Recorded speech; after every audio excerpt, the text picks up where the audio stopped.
अस्सलामुअलैकुम and good morning Pakistan. मैं उम्मीद करती हूँ कि आप सब खैर आफियत से होंगे। आप देख रहे हैं प्रोग्राम रूही एट 10 अपनी होस्ट अलीज़े के साथ और उम्मीद है कि आपकी सुबह का आगाज़ बड़ी एनर्जेटिक तरीके से और बड़ा फ्रेश तरीके से हो चुका होगा। आज मैं भी बड़ा फ्रेश हूँ। अच्छा, मैंने नोट किया है कि जब भी हम घर से जो है वो अच्छा नाश्ता करके आते हैं, हेल्दी ब्रेकफास्ट होता है, उससे आप फ्रेश रहते हैं। पराठा खा के आएंगे तो आप लेज़ीनेस फील करेंगे, लेकिन आप अगर बॉयल एग ले लें या दूध का ग्लास साथ ले लें या कोई भी एक फ्रूट ऐड कर दें तो उससे ये होगा कि आपका ग्लूकोज लेवल भी पूरा हो जाएगा। फिर ये कि आपको प्रोटीन्स, वाइटामिन, सारी चीज़ें मिल जाएंगी, कैल्शियम भी मिल जाएगी, तो वो आपका देर तक जो है वो आपको एनर्जी देगा और फ्रेश भी रखेगा, जिससे आप अपने दिन के तमाम काम जो हैं वो अच्छे से कर सकते हैं जब तक आप लंच नहीं करते तब तक। अच्छा जी, आज हम बड़े अहम मौजू पर बात करने वाले हैं। उर्दू अदब के हवाले से भी बात करेंगे। आज का बच्चा माशरे में हमने देखा है, आप इंग्लिश मीडियम का एक तो जो टर्म इंट्रोड्यूस करवा दी और फिर आज के स्टूडेंट्स को हमने तरबियत से हट के सिर्फ रट्टे पे लगा दिया कि तालीम सिर्फ रट्टे का नाम है और बस आप उसको पढ़ते जाएं, याद करते जाएं और नंबरों की एक दौड़ में लगे रहें जहां सिर्फ आपने नंबर हासिल करने हैं।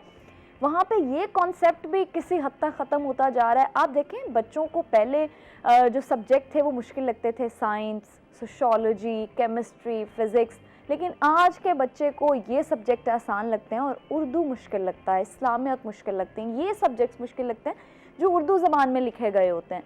तो हमें ज़रा इस पर काम करने की भी ज़रूरत है और इस हवाले से आज जो हमारे साथ मेहमान मौजूद हैं वो हमें इस बारे में गाइड भी करेंगे और बहुत सारी ऐसी गाइडलाइंस आप लोगों को भी मिलेंगी, इन्फॉर्मेशन भी शेयर करेंगे। तारुफ़ करवाती चलूँ, हमारे साथ मौजूद हैं प्रोफेसर डॉक्टर इम्तियाज़ हुसैन साहब, जो कि रिसर्चर भी हैं, एजुकेशनिस्ट भी हैं, जिनका अगर तारुफ़ करवाते चलें तो शायद ये जो घंटा है ये पूरा हो जाएगा ऐसे ही। उन्होंने बहुत सारी किताबें लिखी हैं, कुछ शोरा पर किताबें लिखी, कुछ स्पेसिफ़िक पर्सनालिटीज़ पर लिखी हैं किताबें, फिर बहुत सी यूनिवर्सिटीज़ में एज ए HOD सर्व किया है, हेड ऑफ़ डिपार्टमेंट सर्व किया है और कर रहे हैं। अस्सलाम वालेकुम। वालेकुम सलाम। सर कैसे हैं आप? अल्हम्दुलिल्लाह मैं ठीक हूँ। और इसी के साथ साथ मौजूद हैं शकील सुल्तान साहब, जो कि रोही टीवी के रिपोर्टर हैं। अस्सलाम वालेकुम। वालेकुम सलाम। शकील आप कैसे हैं? जी अल्हम्दुलिल्लाह मैं खैरियत से हूँ, आप ठीक हैं? अल्हम्दुलिल्लाह मैं भी ठीक हूँ। अच्छा शकील, जब जब शो में आते हैं तो हम खुद भी एनर्जेटिक हो जाते हैं, क्योंकि कुछ लोग होते हैं ना, मैं हमेशा इस बात को डिस्कस करती हूँ कि पॉजिटिव एनर्जी और एनर्जी होना बड़ा ज़रूरी है। आपके अंदर एनर्जी होती है, आप पॉजिटिव एनर्जी सर्व कर रहे होते हैं तो अगला बंदा ऑटोमेटिकली उसकी एनर्जी भी अच्छी हो जाती है। ये इसकी एक वजह आप भी हैं, क्योंकि आपके सवाल बड़े अच्छे होते हैं और हमेशा सवाल आते हैं तो जवाब आते हैं। वरना अगर मेरा ख्याल है गेस्ट खुद ही बोलता रहे तो वो खुद ही बोर हो जाता है कि मैं क्या बोल रहा हूँ, मुझे कुछ सुन भी रहा है या नहीं। तो आप एक अच्छे शो का आगाज़ करती हैं तो फिर हमें भी मौका मिलता है, आगे जवाब देने का भी मज़ा आता है और क्वेश्चनिंग होती है और इंगेजिंग शो होता है, तो एक अच्छा एक्सपीरियंस रहता है। Thank you so much. जैसे शकील हमारे साथ अभी कॉलर एक लाइन पे हैं, मुझे लगता है सुबह सुबह वैसे ही लोग बड़े एक्टिव होते हैं तो हमें शो स्टार्ट होते ही लोग शायद इंतज़ार कर रहे होते हैं कि जैसे ही शो स्टार्ट हो हम कॉल करें। तो लाइन पे हैं कॉलर, कॉल ले लेते हैं। अस्सलाम वालेकुम। वालेकुम अस्सलाम। क्या नाम है आपका? मेरा मिसेस नफीस। जी, क्या सवाल करना चाह रही हैं?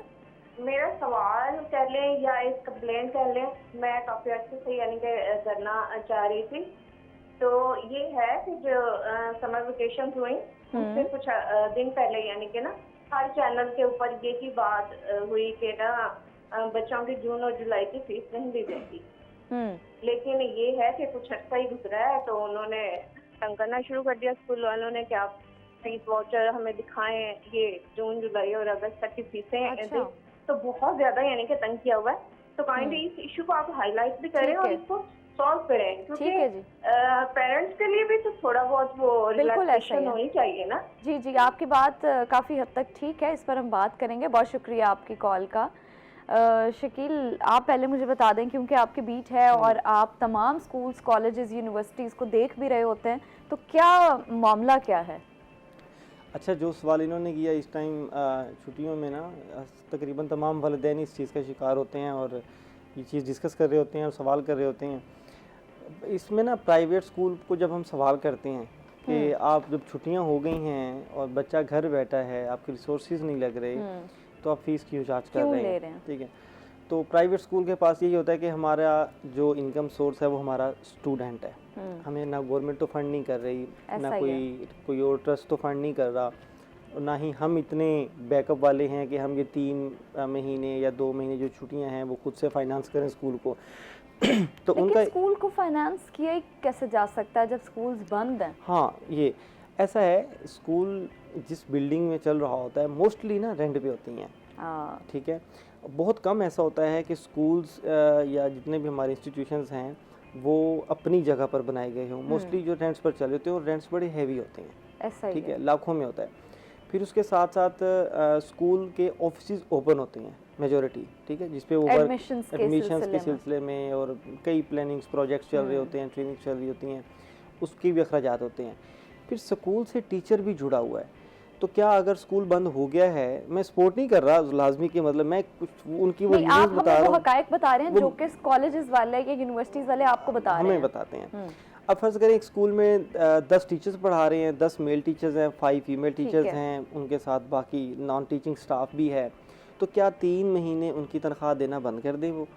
ऐसा तो नहीं हो सकता ना, उनको भी तनख्वाह देनी है। लेकिन शकील होता तो ऐसा है कि तनख्वाहें नहीं दी जाती। नहीं, ऐसा नहीं है, टीचर स्कूल से जुड़ा होता है, इसका तो फिर 3 महीने के लिए वो बेरोजगार हो गया। जब वो कॉलेजेस में ऑब्वियसली अभी आपने बात की कि ऑफिसेस खुले हुए होते हैं, आप देखो बहुत सारे मैंने खुद ऐसे देखे हैं स्कूल्स कॉलेजेस जो प्राइवेट नहीं सैलरीज देते, मैंने खुद विटनेस की है ये चीज़, that's why I am discussing with you. इसके अलावा ये भी एक फैक्ट है कि गवर्नमेंट ने जब ऐलान किया है कि आप नहीं ले सकते फीस। अच्छा एक बात बताऊँ, गवर्नमेंट बहुत ऐलान करती है, गवर्नमेंट के ऐलान होते हैं अपने क्रेडिट्स के लिए, ग्राउंड रियलिटीज़ पे जाके कुछ और होता है। मैं खुद यूनिवर्सिटी लाइफ में, मुझे ना शुरू से पढ़ाने का शौक़ था, मैं अपनी मिसाल इसलिए ऐड कर रहा हूँ क्योंकि मेरा खुद एक्सपीरियंस है। कॉलेज के बाद मैंने पढ़ाना शुरू किया, कोरोना आ गया, कोरोना के दिनों में भी हमने स्कूल ओपन किए हुए थे, इलीगल था लेकिन गांव में ये चीज़ इतनी नहीं की जाती थी, हम नहीं कर रहे थे। कोरोना के बाद हमें कुछ कंडीशंस पर स्कूल्स ओपन करने को मिले, फिर छुट्टियां आ गई, उसमें भी ओपन किए। खुद मैंने एक स्कूल रन किया हुआ है, टीचर्स को पे देनी पड़ती हैं, ऐसा नहीं है कि 3 महीने हम उसे छोड़ दें, ठीक है।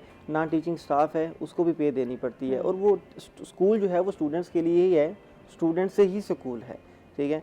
तो कहीं ना कहीं से चीज़ें फाइनेंस करनी पड़ती हैं। ये भी तो देखें ना आप, हमारे यहाँ इन्फ्लेशन इतनी ज़्यादा है, तो हमें उन वालिदैन का भी तो ख्याल रखना है ना कि जिनके बच्चे अगर 3 माह स्कूल नहीं जा रहे, कॉलेज नहीं जा रहे, यूनिवर्सिटी नहीं जा रहे, तो वो क्यों फीस उसकी पे ऐसा करें? किया जा सकता है, आप ट्यूशन फीस को थोड़ा कम कर दें, या तो फिर आप कुछ एक स्पेसिफिक परसेंटेज सेट कर दी जाए ताकि पेरेंट्स को रिलीफ मिल जाए। ये हल हो सकता है। मैं इसे समझता हूँ कि अगर आप थोड़ा फीस को कम कर दें, फ़र्ज़ करें आप मंथली, एक नॉर्मल स्कूल की बात कर लें, मंथली आप बच्चे से 5000 ले रहे हैं फीस, ठीक है। एक छोटे स्कूल की बात कर लें तो वैसे तो बहुत हाई हैवी फीसिस हैं बड़े स्कूल्स की, इससे कम भी हैं, हम औसतन अगर 5000 लगा रहे हैं, हम मिडिल मैन की बात आप उसको 2000 कर दें या 3000 कर दें, कुछ रिलीफ 30% ले लें, 40% कुछ चार्ज कम कर लें, तो फिर शायद वालिदैन आपको कोऑपरेट कर सकते हैं। लेकिन टोटली वही अमाउंट रिसीव करना, फिर स्कूल्स के फंड्स बहुत ज़्यादा लेते हैं, फला फंड, वालिदैन इस चीज़ से भी तंग आए हुए हैं, ठीक है। और फिर फंड बार बार लेना, तो वालिदैन को इसलिए लग रहा है कि ये ना कि शायद प्राइवेट स्कूल जो है हमसे बहुत ज़्यादा चार्ज कर रहे हैं। अच्छा, फिर उसके अलावा जब गवर्नमेंट ने भी रोक दिया एक चीज़ से, तो आप बताएं कि फिर इन लोगों के खिलाफ क्या कार्रवाई हो सकती है? अगर गवर्नमेंट ने रोक दिया है लेकिन आप फिर भी फीस चार्ज कर रहे हैं तो? कार्रवाई अभी हमने कोई ऐसी देखी नहीं, अच्छा, ठीक है, कि कोई जो फीस के हवाले से कोई गवर्नमेंट कर रही हो। आपको अगर याद हो, मुल्तान में एक दफ़ा पेरेंट्स ने बहुत बड़े लेवल पे एहतजाज किया था, ठीक है, तो प्राइवेट स्कूल फीसिस के हवाले से कुछ पॉलिसीज़ भी बनी और कुछ कंडीशंस भी सेट हुई, लेकिन वो फिर उसी तरह वो कागज़ का हिस्सा ही बन के रह गई, ठीक है। तो गवर्नमेंट का ऐलान हुआ, लेकिन ये मैं दोबारा गवर्नमेंट को यहाँ पे लूँगा कि अमल दरामद नहीं हो सकता। मेरा ख्याल है पेरेंट्स स्कूल्स को भी थोड़ा सा परसेंटेज अपनी सेट करनी चाहिए, कम करनी चाहिए, और पेरेंट्स को भी मुझे लगता है सपोर्ट करने की ज़रूरत है। सपोर्ट करें, देखिए पेरेंट्स उस सूरत में सपोर्ट कर सकते हैं जब आप कुछ स्पेसिफिक परसेंटेज चार्ज करें, लेकिन ओवरऑल फीसेस ज़ाहिर है वो भी कमा रहे होते हैं, और अगर 2 महीने उन्हें रिलीफ मिलता है बच्चे की फ़ीस ना देने की वजह से, तो वो भी चाहते हैं कि अगर गवर्नमेंट ने ये चीज़ ऐलान किया है कि ना चार्ज की जाए तो वो नहीं लिया जाना चाहिए। अच्छा इम्तियाज़ साहब, आप इस पे क्या कहना चाहेंगे? क्योंकि ऑब्वियस सी बात है, आप एक्सपर्ट हैं, आप as a head of department बहुत सारे इदारों में सर्व भी कर रहे हैं, तो आप इस मामले को किस तरह से देखते हैं? तो फिर जैसा शकील सुल्तान साहब ने आपको वजाहत दी, मारूजी हालात यही है। उसमें वालिदैन का मैं थोड़ी सी अर्ज़ करूँगा। मैं ख़ुद भी एक पेरेंट भी हूँ, मेरे बच्चे भी पढ़ रहे हैं और मैंने देखा है कि अगर वालिदैन स्कूल के इंतखाब में और एक उस वक्त देख लें कि हम क्या कर रहे हैं। अभी आप सरकारी स्कूलों के रिज़ल्ट देखें जो मैट्रिक के आए हैं और उसमें पोजीशनें देखें। मैं एक टीचर हूँ और 40 साल से पढ़ा रहा हूँ। बिल्कुल बेहतर है जब आप सिर्फ ये फैसला करते हैं कि जो सरकारी स्कूल है वो ख़राब है और जो प्राइवेट स्कूल है वो वही ठीक है, तो फिर ये मसला आएगा। जब हमारे पास जो भेड़ चाल है उस वजह से मसला आ रहा है मैडम। हम रिज़ल्ट देखिए, जब बच्चे जाते रिज़ल्ट ही देखेंगे ना, तो मैट्रिक में पहला टेस्ट होता है, बल्कि 9th से होता है, बच्चे की काबिलियत आपके सामने आ जाती है। ये बात जिनको जो टीचर्स हैं, शकील ने बिल्कुल सही बताया कि टीचर्स तनख्वाह नहीं छोड़ते। जो स्कूल का मालिक है, गवर्नमेंट ने ऐलान किया, ठीक किया, लेकिन उसमें उनको ये अखराजात कौन जो है ना वो करेगा, ठीक करेगा, कैसे होगा? वो स्कूल वाले जस्टिफाइड हैं, टीचर्स भी तनख्वाह लेते हैं और अखराजात भी हैं, लेकिन वालिदैन को भी चाहिए कि तमाम जो प्राइवेट स्कूल हैं, जो स्टैंडर्ड के स्कूल हैं, मैं आपको बताऊं कि उनके स्टाफ तनख्वाह लेता है। अच्छा, ये बिल्कुल। और दूसरे जो जिनमें कोई बच्चा ऐसे जाता है जो गली मोहल्ले के स्कूल है, वहाँ ज़ाहिर है मैं उस पर क्या अर्ज़ कर सकता हूँ, जो लोग नाराज़ हो जाएंगे। तो ये जो सूरत हाल है इसमें ना हमारे पास भेड़ चाल वाला मामला है। हमें भी चाहिए सरकारी, मैं आपके सामने सरकारी स्कूल से पढ़ के आऊँ, मेरा बेटा प्रोफेसर है वो भी सरकारी स्कूल से पढ़ा है, मेरा एक बेटा PhD कर रहा है वो भी सरकारी स्कूल से पढ़ा है, और यहीं 6 नंबर पे साथ ही मॉडल स्कूल है वहाँ से पढ़ा है। मैं इसलिए बताता हूँ लोगों को कि आप बच्चों पे खुद तवज्जो दे दें, मेहरबानी फरमाएं, और जब बच्चे आ जाएं तो काम करवा दें। इस पर मैं मज़ीद बात करूंगी, लेकिन एक छोटी सी ब्रेक के बाद आप हमारे साथ रहिएगा।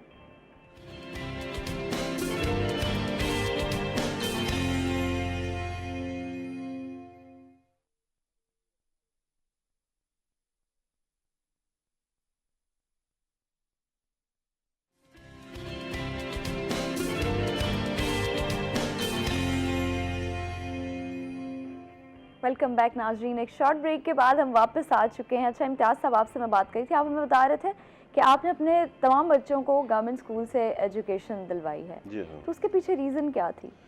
उसके पीछे असल में ना मेरे पास, चूँकि मैं ख़ुद सरकारी स्कूल से आया हूँ और अच्छा कैरियर है, मैंने देखा कि जो टीचर है, आप AC को ना देखें, एयर कंडीशन को ना देखें, आप वहाँ की बिल्डिंग का बहुत अच्छा होना ना देखें, उस्ताद पढ़ाते हैं, अफलातून,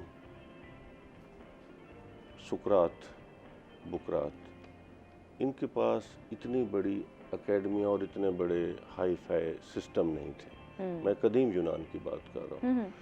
और जिधर भी अब्राहम लिंकन ने ऐलान किया था कि जो बड़ा दरख्त है उसके नीचे भी इदारा बना दो, तो आपका पॉइंट बड़ा अच्छा था, काला ने भी बड़ी अच्छी बात की।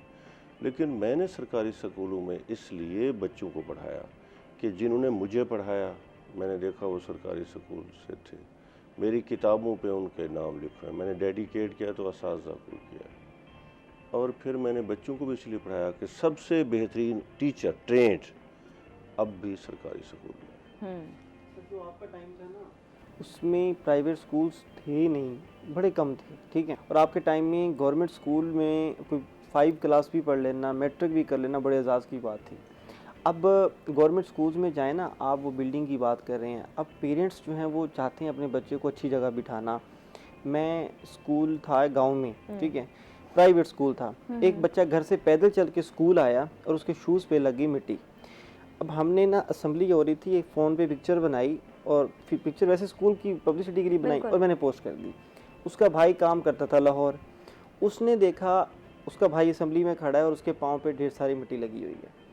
वो स्क्रीनशॉट बना के मुझे भेज रहा है, कहता सर आपको हम इतनी फ़ीस दे रहे हैं और आपके स्कूल में बच्चा पढ़ा रहे हैं, आपने कहा था स्कूल जो है वो टोटली साफ़ सुथरा है और फर्श है, हर चीज़ है। गाँव में बड़ा मुश्किल होता है ऐसी चीज़ें मेनटेन करना।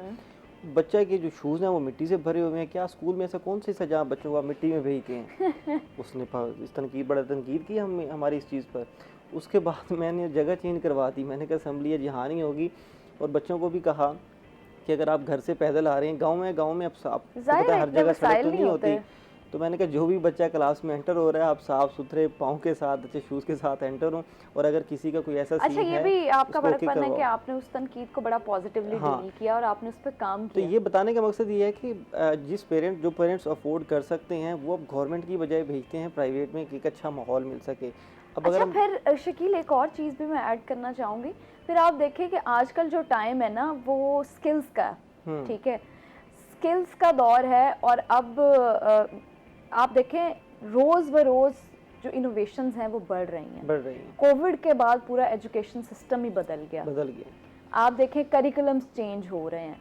तो मुझे ऐसा लगता है कि जो हमारे गवर्नमेंट स्कूल्स में टीचर्स हैं वो बहुत काबिल हैं, नो डाउट। लेकिन जो मॉडर्न एरा ऑफ एजुकेशन है वो उसको कहीं ना कहीं उस चीज़ में गैप आ जाता है, जिसकी वजह से अच्छा बच्चा, मैंने गवर्नमेंट स्कूल के प्राइवेट स्कूल के बच्चे में सर एक बड़ा डिफरेंस नोटिस किया कि गवर्नमेंट स्कूल का बच्चा अपनी स्किल्स पे इतना काम नहीं करता।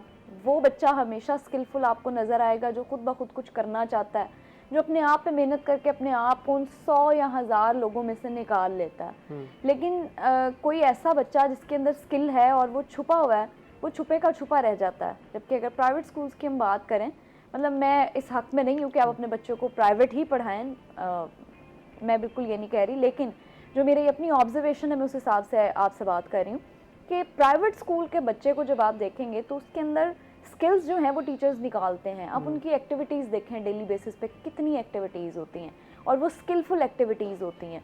पढ़ाई के साथ साथ उन्हें स्किल्स दी जाती हैं डेली बेसिस पे। मैं ना असल में इसमें एक बात का इजाफा करूँगा, और वो ये है कि जो हमारे सरकारी स्कूल हैं वहाँ टीचर अच्छा है, आप वहाँ वही सहूलतें दे दें आप जो प्राइवेट वाले दे रहे हैं, तो ये कारोबार बंद हो जाएगा।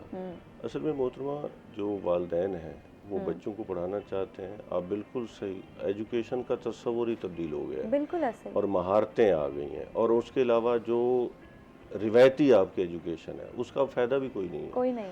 आपने अगर कहीं जाके मुकाबला करना है तो आपको आगे आना पड़ेगा। तो गवर्नमेंट को चाहिए कि उन सहूलतों को उधर ही कायम करे।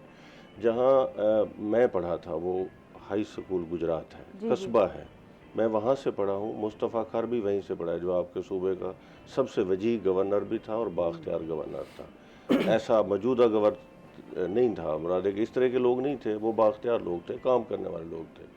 जिसने जब वो गवर्नर लगा तो उसने खजूर के दरख्त पे भी मीटर लगवा दिया, यानी काम करने वाले लोग, ऐसे लोग के जो काम करने वाले थे। मैं अर्ज़ कर रहा हूँ मोहतरमा कि हमारे पास ना एजुकेशन और हेल्थ, गरीब से गरीब मुल्क की जिम्मेदारी भी गवर्नमेंट की होती है, बिल्कुल होती और वो उसकी सरपरस्ती करते हैं। हमारे पास ये है कि एक माफिया को खुला छोड़ दिया गया है और उससे वालिदैन का इस्तेसाल हो रहा है। आपके पॉइंट ऑफ से मैं बिल्कुल आपके मौक़िफ़ से इत्तफाक करता हूँ।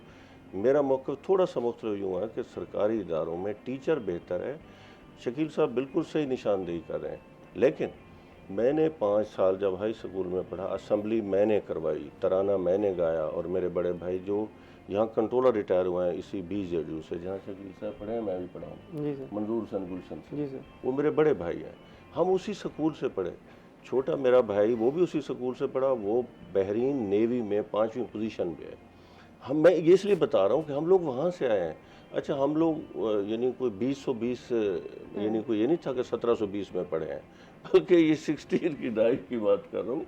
शकील साहब असल में ना गवर्नमेंट ने इदारों को, जो सरकारी इदारे हैं, मुस्लिम स्कूल में चले जाएं दिल खुश हो जाता है, इसी आप पायलट स्कूल में चले जाएं दिल खुश हो जाता है, कंप्रीहेंसिव में जाएं, साथ ही वो जो कमरे खाली हैं, जो बच्ची ये बिल्कुल सही कह रही हैं, उनमें अगर लैब अच्छी दे दें, चीज़ें, वो बेहतर हो सकता है। बिल्कुल सर वो भी दे दें, प्लस पॉलिसीज़ भी ऐसी होनी चाहिए ना। देखिए अगर टीचर पढ़ा रहा है और हमारे वहाँ पे पढ़ाने का मकसद सिर्फ, देखें अगर गवर्नमेंट स्कूल को एक तरफ रखें और प्राइवेट स्कूल को एक तरफ रखें, तो गवर्नमेंट स्कूल में एक दिन में सिर्फ 6 लेक्चर्स वही होंगे जो किताबों से रिलेटेड हैं, फिज़िक्स, केमिस्ट्री, उर्दू, इस्लामियत, बायो, दैट्स इट, और अल्लाह हाफ़िज़, बच्चा घर। लेकिन अगर हम कंपेयर करें प्राइवेट स्कूल को, तो वहाँ पे बच्चे को अगर 3 लेक्चर्स किताबी लेक्चर्स हो रहे हैं ना, तो 3 उसकी एक्टिविटी के लेक्चर होंगे जिसमें उसको स्किल सिखाई जाएगी। अगर स्किल की बात ना भी करें तो उसे क्रिटिकल थिंकिंग सिखाई जाएगी, कुछ ऐसी एक्टिविटीज़ उसके साथ परफॉर्म की जाएंगी जहाँ पे उसकी एनालिटिक्स इम्प्रूव हो सकें, एनालिसिस की स्किल्स इम्प्रूव हो सकें। बिल्कुल ठीक है। देखिए पॉपुलेशन पे हम रेशो निकालते हैं कि इस वक्त हमारे पास जो रोज़गार में गए हैं, फॉरेन में कितने लोग गए हैं, मुल्क में कितने एडजस्ट हुए हैं, और आपके पास जो स्किल्ड मैन पावर है वो कितनी है। देखिए प्राइवेट इदारों की मैं मुखालफत नहीं कर रहा, लेकिन वो एक एलीट क्लास को ले रहे हैं, उन्हीं को पढ़ा रहे हैं। मैं और आप सब लोग जानते हैं इतने पैसे किसी के पास नहीं है। ये गवर्नमेंट का फरीज़ा है कि अपने जो इदारे इन्होंने बनाए हुए हैं इनको फ़रोख्त करने की बजाय यही फिर बाद में वापस आपने देखें पहली एक हुकूमत आई उसने तमाम सनतों को नेशनलाइज कर दिया। आपकी सनत आज तक उठ ही नहीं सकी। एक आपके पास एक देखें आपका बेहतरीन इंजीनियर है, आपका बेहतरीन डॉक्टर है।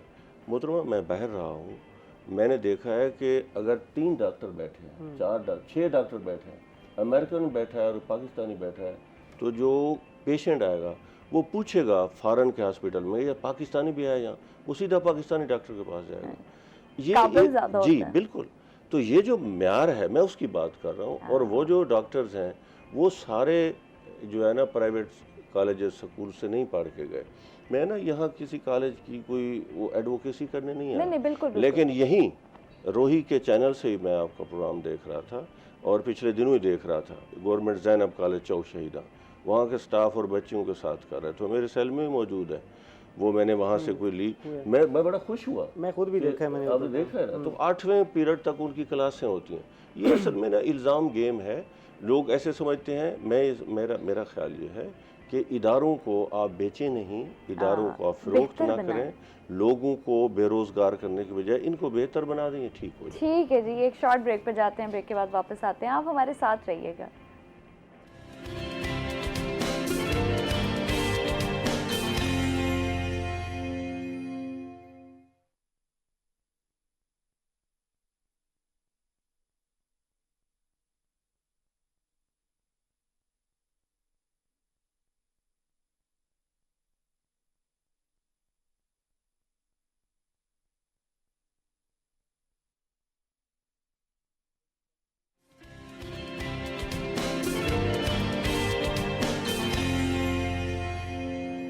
Welcome back viewers. Short break के बाद हम वापस आ चुके हैं जहां हम तालीम की बात कर रहे हैं, इदारों की बात कर रहे हैं। तो मुझे बताइएगा शकील, BZU में एक नया आप प्रोग्राम क्या इंट्रोड्यूस हुआ है department of media and communication studies में, तो वो हमें उसकी डिटेल्स बताइएगा क्योंकि स्टूडेंट्स और लोग जो हैं वो सुनना चाहते हैं कि वो कौन सा प्रोग्राम है। जी ये ना डिस्कस करना इसलिए भी ज़रूरी है क्योंकि इस वक्त स्टूडेंट्स को बड़ा शौक है मीडिया में आने का। बिल्कुल। और वो समझती हैं कि शायद करते हैं ना वो समझते हैं कि शायद हम माइक पकड़ के मीडिया पर्सन बन जाते हैं या एंकर बन जाते हैं, और हो भी ऐसा रहा है। लोग कोई भी व्लॉग बनाते हैं या कोई भी चैनल स्टार्ट करते हैं तो वो समझते हैं कि हम मीडिया पर्सन बन गए हैं। लेकिन इसके लिए भी जब आप किसी बड़े चैनल में जॉब के लिए जाते हैं, जिस तरह हमारा चैनल है, दीगर चैनल्स हैं, तो उसमें वो डिग्री लेते हैं। आपकी जो डिग्री होल्डर स्टूडेंट्स हैं उसको ज़्यादा प्रेफर किया जाता है। डिग्री भी, फिर स्किल भी, जाना माना स्किल होना चाहिए। हाँ, उस पर भी एक स्किल के लिए भी टाइम लगता है, ठीक है, सीखने के लिए। पहले BZU में BS maths communication and studies हो रहा था और उससे देख के लोगों को ये लगता था कि सिर्फ आप टीवी में ही जा सकते हैं, इसे और फील्ड भी आप ज्वाइन कर सकते हैं, ठीक है। अब BZU ने स्टूडेंट्स की इंटरेस्ट को देखते हुए, बदलते दौर को देखते हुए BS डिजिटल मीडिया का आगाज़ किया है। ज़बरदस्त। ठीक है, इस वक्त जितना भी हमारा डिजिटल मीडिया में जितनी भी हमारी सोशल साइट्स हैं या फिर हम कोई सोशल मीडिया प्लेटफॉर्म्स पे काम कर रहे हैं, तो उसके ज्वाइन करने के लिए फिर उसके अकॉर्डिंग स्किल्स भी चाहिए, ठीक है। तो BS डिजिटल मीडिया स्टार्ट किया गया, उसमें दाखिले भी हो रहे हैं और उसमें स्टूडेंट्स को 4 साल डिग्री है। ये 4 साल डिग्री होगी, जिस तरह बाकी BS हो रहे हैं वैसे ही इसमें BS। अच्छा, लेकिन मैं शकील ये अर्ज़ करना चाहूँगी कि मुझे ऐसा लगता है कि हम देखिए पहले डिजिटल मीडिया का दौर था, फिर आर्टिफिशियल इंटेलिजेंस ने कहीं ना कहीं कोप करना शुरू कर दिया।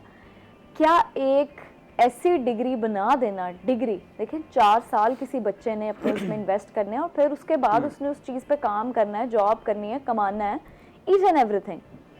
तो मुझे ऐसा लगता है कि आपको एक स्पेसिफिक जो एक डिग्री है, BS का प्रोग्राम है मीडिया एंड कम्युनिकेशन स्टडीज़, उसमें अगर 4 साल डिग्री में सिर्फ आप 1 साल या कुछ 2 से 3 सेमेस्टर्स में आप डिजिटल मीडिया को पढ़ा देते तो वो ज़्यादा बेहतर था, बजाय इसके कि आपने 4 साल डिग्री को डिजिटल मीडिया पे सर्व कर दिया।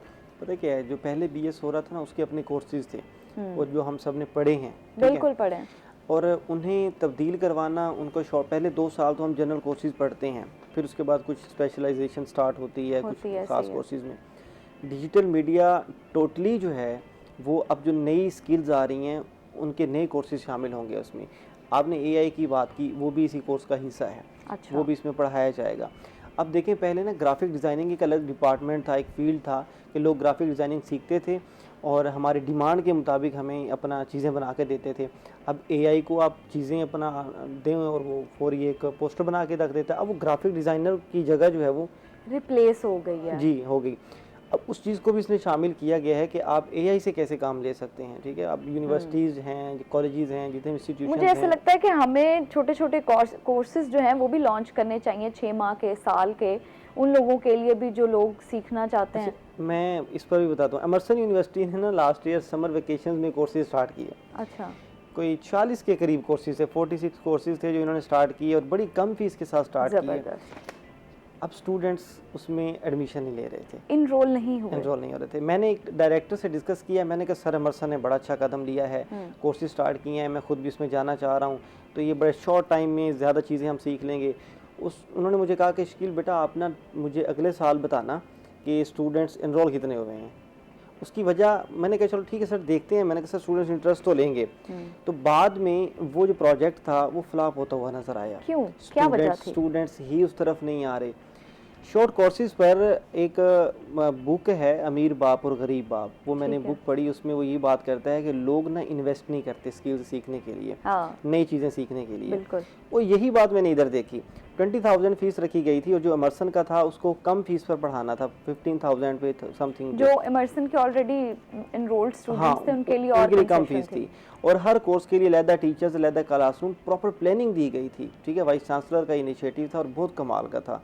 लेकिन स्टूडेंट्स ने जब देखा ना कि हम अब 15,000 भरें या 20,000 भरें, वो उस पर एडमिशन ही नहीं ले रहे। उनको ये लग रहा था कि बस यूट्यूब, क्या चीज़, कितने माह का कोर्सेज थे? ये 3 माह का था। अच्छा। मुख्तलिफ कोर्सेज भी थे, उनकी ड्यूरेशन भी मुख्तलिफ थी। ठीक है, और ये उसकी सर्टिफिकेशन देनी थी। और मज़े की बात, अगर जिसको सर्टिफिकेट मिलना है वो टेस्ट पर मिलना है। फ़र्ज़ करें मैं एक कोर्स कर रहा हूँ, वीडियो एनिमेशन का कोर्स कर रहा हूँ और वो मुझे पढ़ाया इन्होंने, फिर एक मेरा टेस्ट लेंगे, वो टेस्ट पास होगा तो मुझे सर्टिफिकेट मिलेगा। ऐसा नहीं है कि मतलब आपको एजाज़ दिया, आपने पैसे दिए। मुझे लगता है कि आज के जो बच्चे हैं ना वो लेजी भी बड़े हैं। हमें तो अब भी जहाँ पे वक्त मिलता है और जो चीज़ नई सीखने को मिलती है हम वहाँ उस चीज़ में जुड़ जाते हैं, लग जाते हैं कि नहीं ये चीज़ सीखनी है, शौक होता है। वो बच्चा ना मोबाइल से फ्री नहीं हो रहा। ठीक है, वो इसलिए वो टाइम नहीं निकाल पा रहा उन कोर्सेज़ के लिए। मैं अपने कई ऐसे बच्चों को जानता हूँ, अपने कज़न्स, अपनी फैमिली में, जो जिन्हें ये लगता है कि हम फ़लाँ ऐप से इतने टाइम बैठ के काम करके पैसे निकालेंगे, फ़लाँ चीज़ें देख के इतने पैसे कमा लेंगे। वो कोर्स करने कैसे जाएगा? उसको तो एक टेम्परेरी चीज़ मिल रही है। अच्छा इम्तियाज़ साहब, मुझे बताइएगा कि आपकी नज़र में आपको ऐसा लगता है कि जनूबी पंजाब में सब के हवाले से कहीं ना कहीं आपको कमी लगती है कि उर्दू ज़बान को वो अहमियत नहीं मिली जो मिलनी चाहिए थी, या हमारी आज की जो नौजवान नस्ल है उसने इसको इस तरह से परस्यू नहीं किया जिस तरह हमें अपनी ज़बान को करना चाहिए था? असल में ये जो उर्दू हिंदी तनाज़ा है इसमें जनूबी पंजाब की तो बात नहीं है।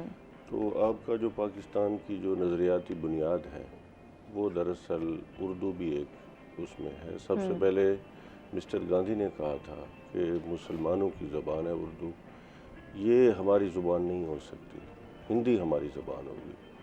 तो सिर्फ ये जनूबी पंजाब पर मुहित नहीं है, पूरे पाकिस्तान का ये मसला है। और ये आपको मैं बताऊं कि जब तक आप कुछ कर लें, आप सब कुछ कर लें, जब तक आप अपनी एजुकेशन को उसका मीडियम उर्दू को नहीं बनाएंगे, आप तमाम आबादी को लेकर नहीं चल सकते। आप तोते बना रहे हैं, बेशक, आप रट्टा सिस्टम में ला रहे हैं लोगों को, उनका तो कंसेप्ट ही नहीं है। जी, हमारे पास देखें, हम बग़ैर किसी चीज़ के स्कीम बनाते हैं। चाइना में 2 महीने रह के आया हूँ, इस साल के शुरू में वहाँ खुद गया था। मैंने देखा है कि उनकी हर बात जो है वो उनकी अपनी ज़ुबान में है। आपने अगर कोई चीज़ खरीदनी है ना तो वो भी चाइनीज़ ज़बान में बात करेंगे तो आपको मिलेगी। अच्छा, बड़े कम लोग हैं वहाँ पे जो इंग्लिश समझते हैं जी, बड़े कम और लोग। देखें उन्होंने अपना टिकटॉक सब कुछ अपना बना लिया है। अच्छा, उन्होंने अच्छा सर, किसी को आपने अहमियत इतनी नहीं दी और अब आपने आपके सामने उन्हें अमेरिका जो टेक्नोलॉजी थी, ये जो आपकी जंग थी, ये टेक्नोलॉजी की जंग थी बिल्कुल मोहतरमा, ऐसा ही है। और हौसले की भी थी, हिम्मत की भी थी।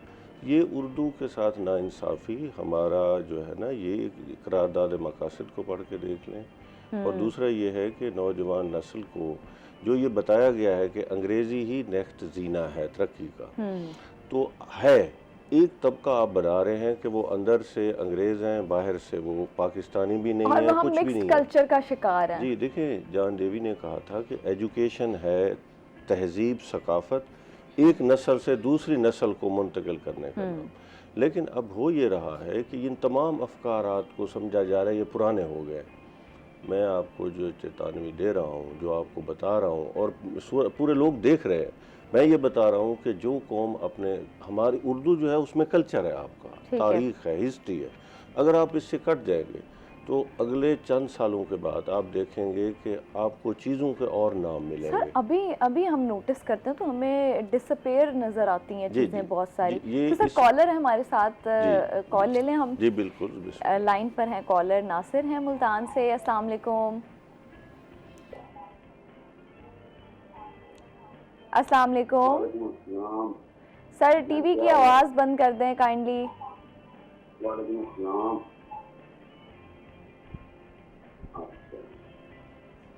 ये डॉक्टर से बात हो सकती है? जी जी, सुन रहे हैं आपको, सवाल कीजिए। डॉक्टर, आपने जो ये कदम उठाया है अपने बच्चों को सरकारी स्कूलों में दाखिल कराया, इसकी तरफ से मेरी तरफ से आपको खराज तहसीन महसूस करता हूँ आपको। और ये बहुत ही कम लोग करते हैं जो तो अप्रोच कर सकते हैं, फिर भी सरकारी स्कूलों में दाखिल करा रहे हैं। आपको खराज तहसीन पेश करता हूँ, सलाम पेश करता हूँ। बहुत बहुत शुक्रिया सर। ठीक है जी, बहुत शुक्रिया आपकी कॉल का। मैंने भी इस बात को बड़ा हाईलाइट किया था, मुझे बड़ा अच्छा भी लगा जब आपने बताया कि आपके तमाम बच्चे जो हैं वो सरकारी स्कूलों उसमें बेटे देखें, दो पहिए हैं गाड़ी के, कहने के लिए दूसरे पहिए को भी काम मिले हैं। दूसरा पहिया खातून खाना है जो होम गवर्नमेंट है। अच्छा, मेरी मिसेज पढ़ी लिखी नहीं है लेकिन उसने एक काम किया है और वो ये है कि बच्चे जब पढ़ के आते हैं वो साथ बैठी रही और वो तब तक नहीं उठी जब उन्होंने होमवर्क नहीं कर लिया। मेरा काम ये था कि मैं आके जी देखें, अब हमारे यहाँ ये है कि माँ एकदम मुआशरे की बुनियादें हिल गई हैं मोहतरमा। मैं अर्ज़ करूँ कि जो हमारे पास सूरत हाल है, माँ फारिग नहीं है, बाप फारिग नहीं है। ऐसा ही बच्चा आता है तो उसे आप रिजल्ट के मौके पे चेक करते हैं तो फिर बच्चा तो ज़ाहिर है ना तरबियत है। अच्छा, फिर कंप्लेन भी उसी मौके पे की जाती है? उसी, तो ये गलत है। अच्छा, जिस तरह से आप बात करें ना, बिल्कुल सही करें आप, दोनों का पॉइंट ऑफ नई नस्ल का यही पॉइंट ऑफ व्यू है। लेकिन मैं बताऊं, अभी आपने एमरसन की भी बात की, लेकिन उसमें मैं अर्ज़ करूं, बच्चा टीचर को देख के आता है कि वहाँ टीचर कौन है। हाँ। मैंने जिधर बच्चे दाखिल कराए मुझे पता था वहाँ टीचर कौन पढ़ा रहे हैं। मैंने मॉडल स्कूल में बच्चे को जो PhD कर रहा है वहाँ ख़वातीन पढ़ा रही थी और उनमें 2 ख़वातीन ऐसी थीं जो एक्सपर्ट थीं। मुझे पता था ये टीचर्स अच्छी है। मैंने मुल्तान में स्कूलों का पूछ के फिर उस मॉडल स्कूल में कराया था। मैं ये अर्ज़ कर रहा हूँ कि बहुत जी थे। नहीं, ये जो शकील सुल्तान ने बहुत अच्छी बात की कि एमरसन ने बड़ा अच्छा प्रोग्राम दिया। शकील साहब तो इन्वेस्टिगेशन करते हैं, ज़रा करके देख लें कि वो जो टीचर वहाँ था उसने वो परफॉर्म किया। जब टीचर परफॉर्म करता है वहाँ आता है ना तो उसके बाद बच्चे जाते हैं। बच्चों को बड़ा कंसर्न है मोहतरमा। अभी एक सरकारी इदारे को बनाया जा रहा था यूनिवर्सिटी, उसमें बच्चियों के साथ और बच्चों के साथ और टीचर्स के साथ मेरा डायलॉग हुआ शकील साहब, गवर्नमेंट डिग्री कॉलेज मुजफ्फरगढ़। तो एक बच्ची ने बड़ा अच्छा सवाल किया, वो हमारे माशरे का सवाल है। उसने कहा सर ये 40,000 रुपया मुझे देना पड़ेगा एक सेमेस्टर की फ़ीस और अब मैं दे रही हूँ 9,000 10,000 अगर वो यूनिवर्सिटी बन गया तो मेरे पास एक ही उम्मीद थी कि जॉब तो नहीं मिलता, मेरा कोई अच्छा रिश्ता हो जाता। अब तो नहीं होगा, यानी जब मैं नहीं पढ़ सकूँगी। हमारे पास ना एजुकेशन को कारोबार ना बनाए, हुकूमत ना बनाए, हुकूमत ऐसा करे कि इस लेवल पे ले आए। बिल्कुल ऐसे ही है। हमारे पास वक्त कम है, हमने ब्रेक पर जाना है। शकील साहब आपका बहुत शुक्रिया, आपने हमें ज्वाइन किया, thank you very much for coming. Break पर जाएंगे हम, ब्रेक के बाद वापस आएंगे, आप हमारे साथ रहिएगा।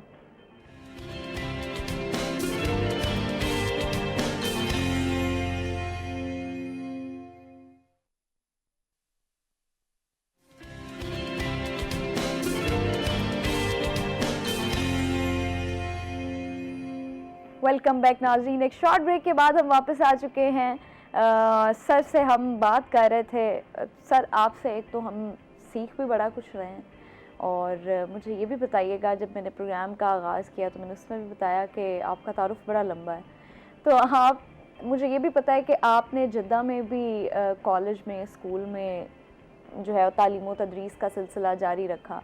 तो मुझे बताइएगा, जो आपका तजर्बा था, जो आपका एक्सपीरियंस था वहाँ उस मुल्क और उस शहर का, वो कैसा था? वहाँ पे स्टूडेंट्स कैसे हैं? बिल्कुल, स्टूडेंट हमारे पाकिस्तानी हैं। जो अच्छा। अल अजीज़िया जद्दा शराय 3 पे इदारा है, एम्बेसी कॉलेज। मैं शोबा उर्दू से वाबस्ता था और 2003 में वहाँ गया। तो वहाँ जो फेडरल बोर्ड है हमारा इस्लामाबाद, अच्छा। तो ये एग्ज़ाम लेता है ओवरसीज़ पाकिस्तानियों। ठीक है। और तमाम ममालिक में तकरीबन ये सिस्टम मौजूद है, यानी एम्बेसी स्कूल कॉलेज हैं। तो मैं कॉलेज के हिस्से से वाबस्ता था, वहाँ उर्दू का हेड था। मेरा तजर्बा ये है कि वहाँ बच्चे, उनको वही एक शौक़ है कि हम वहाँ से पढ़ने के बाद पाकिस्तान में आके सर्व करें।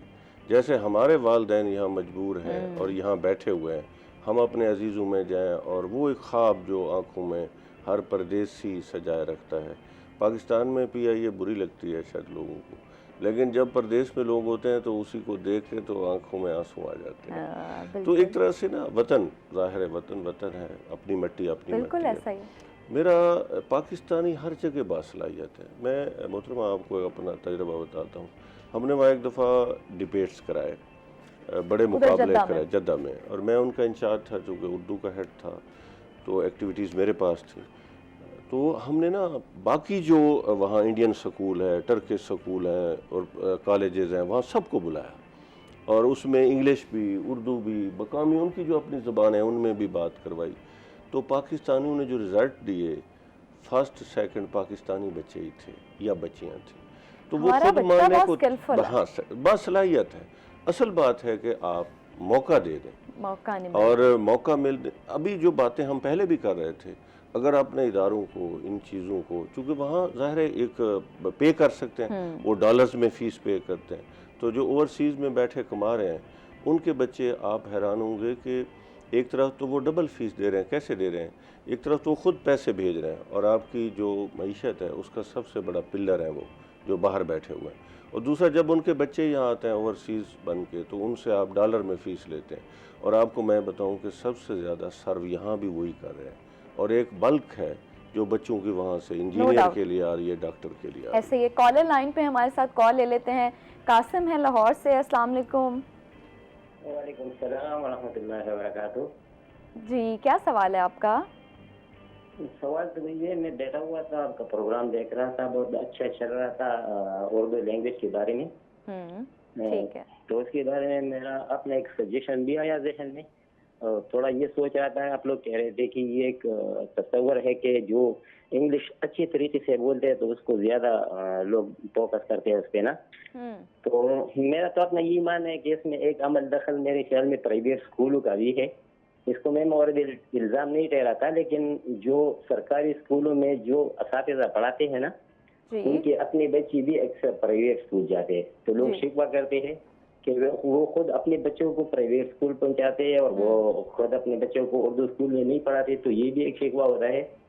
दूसरा, अगर ये उर्दू जुबान नहीं है, अगर मेडिकल का जो हमारे जितने भी कोर्सेज है, जितने भी कोर्सेज हमारे मेडिकल का होते हैं या इंजीनियरिंग का होता है, वो भी उर्दू जुबान में हो, तो वो लड़के बहुत अच्छी तरीके से याद करेंगे। तो कंसेप्ट हमारा एक ऐसा है कि इंग्लिश याद करो बस, अगर आपको यूरोप जाना है तो भी आराम से जाते, वालिदैन भी इस पे फोकस देता है। तो हमारा अपना उर्दू जुबान जो है वो, ठीक है जी, बहुत शुक्रिया आपकी कॉल का, thank you so much. Sir, किसी हद तक उनकी बात से मुत्तफिक भी हूँ, लेकिन हमें तो बैलेंस चलना है ना। हमें अंग्रेज़ी भी सीखनी है जिस तरह बाकी तमाम ज़बानें हैं, क्योंकि आज के टाइम में हम इंग्लिश एक इंटरनेशनल लैंग्वेज है जो हमें सीखना, समझना, पढ़ना, बोलना बड़ा ज़रूरी है। हाँ, लेकिन हम जो उर्दू ज़बान को अहमियत कम देते हैं, हमें उसको अहमियत ज़्यादा देने की ज़रूरत है। देखिए, 350 साल मुग़लों ने हुकूमत की यहाँ, फ़ारसी उनकी दफ्तरी ज़बान थी। मैं हिस्ट्री को सामने रख के, मैं इस खित्ते का बेटा हूँ, तो मैं इस खित्ते की बात करूँगा। और आप ये देखें कि जो उन्होंने तामीरात की, मसाजिद से लेके मकाबिर तक और मुख्तलिफ चीज़ें बनाई, बागात बनाए। आप जिस भी आप इंडिया के सब कंटिनेंट के शहर में जाएं, मुगलों के नकूश 350 साल दौर के मौजूद हैं। और तरक्यात तो उसके बापरी को पढ़ें, कोई भी किताब पढ़ें। अच्छा, आप हुक्म चंद राय, मुंशी हुक्म चंद राय हिंदू था, उसने हर शहर की हिस्ट्री लिखी है। History Dera Ghazi Khan, history Multan, history Lahore, history Delhi. उसने हर शहर, मैं हिस्टोरियन का नाम बता रहा हूँ, हिंदू है। और उसने ये फैसला किया कि मुग़ल बेहतर हुक्मरान है, और वो फ़ारसी में उनका दफ्तरी था और तदरीस भी फ़ारसी में होती थी। असल में आप पढ़े लिखे हैं, मुझे अच्छा लगा कि आप ख़ुद भी पढ़े लिखे हैं और ज़्यादा क्वालिफाइड हैं, आप इस बात को समझ रहे हैं। मीडियम मसला उस वक्त बनेगा कि जब देखिए मादरी ज़बान हमारी और है, मादरी ज़बान सराइकी है, पंजाबी है, पश्तो है, बलोची है, 77 लहजे हैं, 77 लहजे हैं जो इस मुल्क में, आपके मुल्क में 4 सूबे और दूसरे वफाक के एरियाज में मिला के बोले जा रहे हैं। अब उनमें आपकी सर्वाइवल जो है उर्दू राब्ते की ज़बान है, इसने आपको जोड़ के रखना है, वरना आप बिखर जाएंगे और आपका फिर तस्करा कहीं भी नहीं होगा। आपने अगर इसको छोड़ दिया, आप मुझे बताएं कि हर बंदा, सिंध वाले जो है वो सिंधु पे करेंगे इसरार, ठीक है, बलूचिस्तान सर वाले। मुझे एक शॉर्टली जवाब दे दें एक सवाल का जो मैं आपसे पूछना चाहती थी, लेकिन वक्त का पता नहीं चला वो कैसे गुजर गया। आप as a chairman person Urdu department, आप क्या समझते हैं कि हमारी नौजवान नस्ल को उर्दू अदब की तरफ राग़िब करने के लिए कौन से इक़दामात जो है वो हुकूमती सतह पर भी होने चाहिए? हुकूमती सतह पे देखिए, गवर्नमेंट नौजवानों के लिए उर्दू का भी ट्रेनिंग का सिलसिला, अब डिजिटल मीडिया है, आप देखें सर्फ राइटिंग है, चीज़ें हैं, इन सब को नौजवानों को आप उर्दू में सिखा दें। कौन सी फिल्म हिट होती है जिसकी कहानी अच्छी है, कौन लिखता है, गुलजार लिखता है, हाँ। ठीक है ना, यहाँ अहमद राही लिखता है। अगर कहानी अच्छी है स्टोरी, और वो उर्दू का बंदा, हमें ट्रेनिंग्स की जरूरत है। ठीक है जी, इम्तियाज साहब बहुत शुक्रिया आपका, आपने हमें ज्वाइन किया। Thank you very much for joining us. Break पर जाएंगे, ब्रेक के बाद हाजिर होंगे नए मेहमानों के साथ, आप हमारे साथ रहिएगा।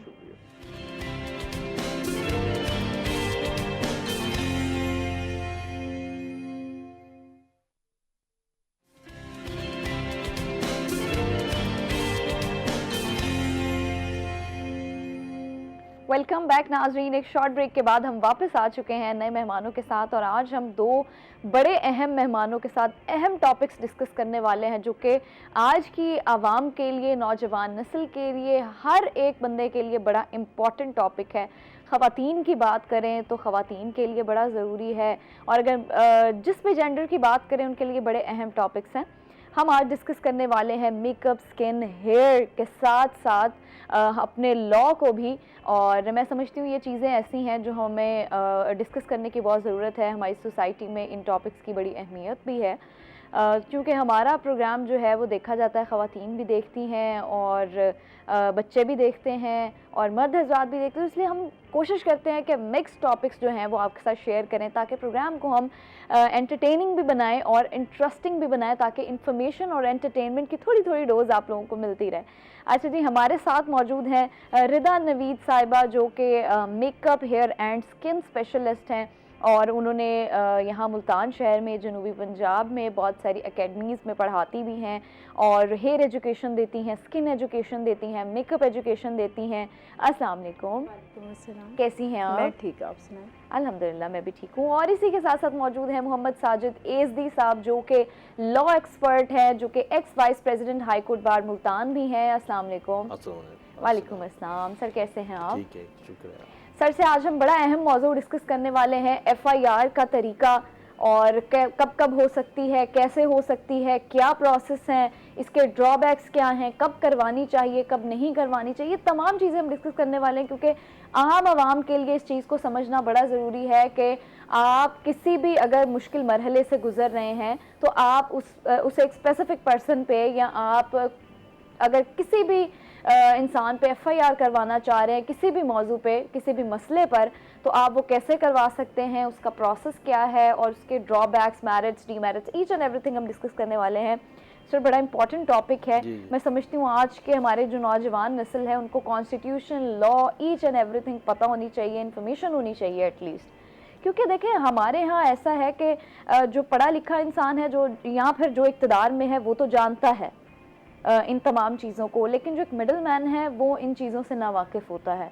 पहले तो उसको 10 जगह के धक्के खाने पड़ते हैं कि ये मामला है, इस पे FIR करवानी चाहिए या नहीं। तो मुझे बताएं FIR बेसिकली है क्या? देखिए, FIR का मतलब है फर्स्ट इंफॉर्मेशन रिपोर्ट। जब भी कोई वकूआ होता है तो उसको देखा जाता है कि आया यह काबिल दस्तंदाजी पुलिस है या काबिल दस्तंदाजी पुलिस नहीं है, जिसे हम काउंसिबल ऑफेंस और नॉन काउंसिबल ऑफेंस कहते हैं। ठीक है।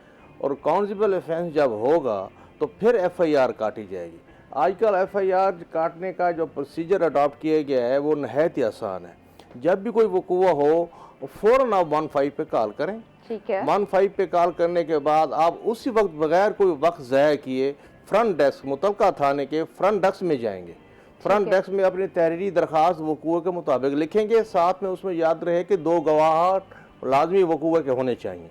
ये बड़ी इंपॉर्टेंट इन्फॉर्मेशन है कि 2 गवाहान लाजमी होने चाहिए। यस, एक तो जो है ना आप बेहैसियत कंप्लेनेंट, उसको हम मुद्दई कहते हैं या मुस्तगी से मुकदमा कहते हैं, वो अपना आइडेंटिटी कार्ड की कापी देगा और तहरीरी दरख्वास्त देगा फ्रंट डेस्क के ऊपर, जो गवर्नमेंट ऑफ पंजाब ने हर मुतलका थाने की एक साइड के ऊपर बनाया हुआ है।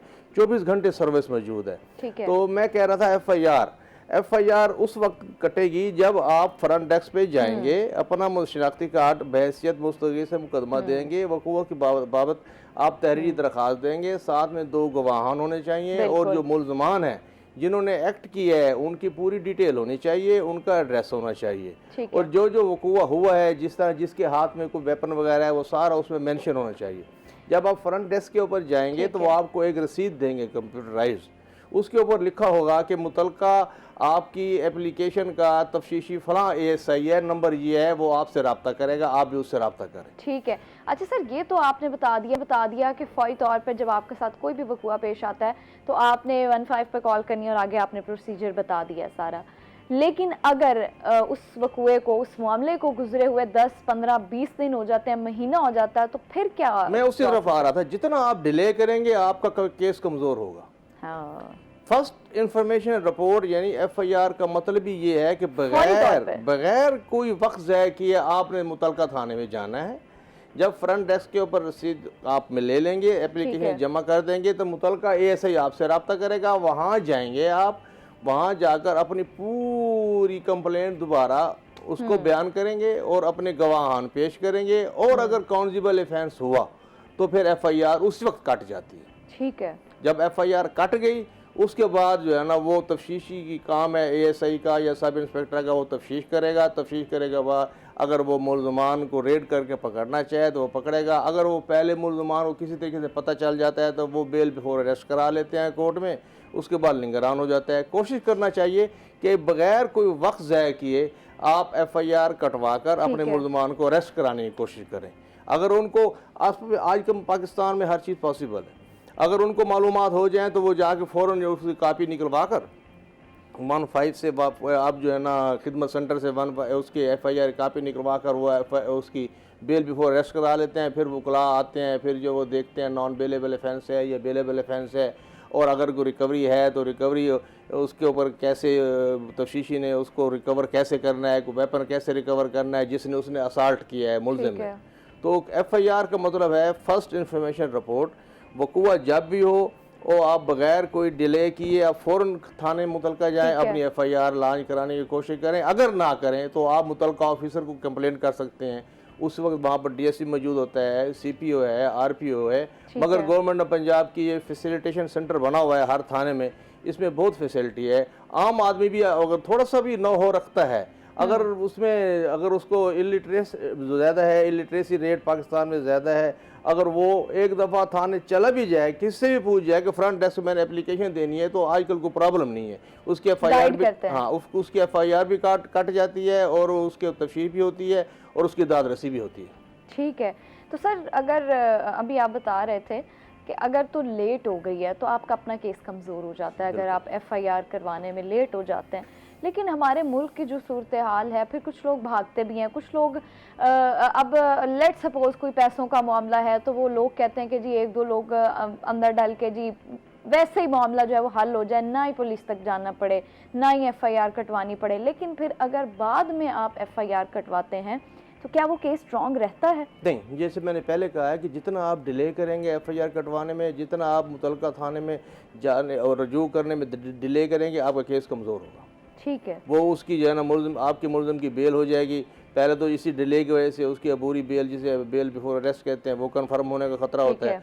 बाद अगर वो पकड़ा भी जाए, उसको अरेस्ट भी कर लिया जाए और उसको जुडिशल के बाद जो है ना उसकी बेल आफ्टर अरेस्ट भी जल्दी हो जाती है किसी इसी डिले की वजह से। अच्छा। तो लिहाजा CRPC यानी कि क्रिमिनल प्रोसीजर कोड जो है उसका पहली जो है ना वो हम यही हमें उस्तादों ने यही सिखाया है, अल्लाह में भी यही लिखा हुआ है कि फ़ौरन आपने फर्स्ट इन्फॉर्मेशन रिपोर्ट करानी है और वक्त ज़ाया नहीं करना। जितना आप वक्त ज़ाया करेंगे अपना केस कमज़ोर करेंगे। ठीक है सर, मुझे ये भी बताइएगा कि क्या पुलिस के पास ये इख्तियारात होते हैं कि वो FIR में कुछ दफ़ात को बदल सके?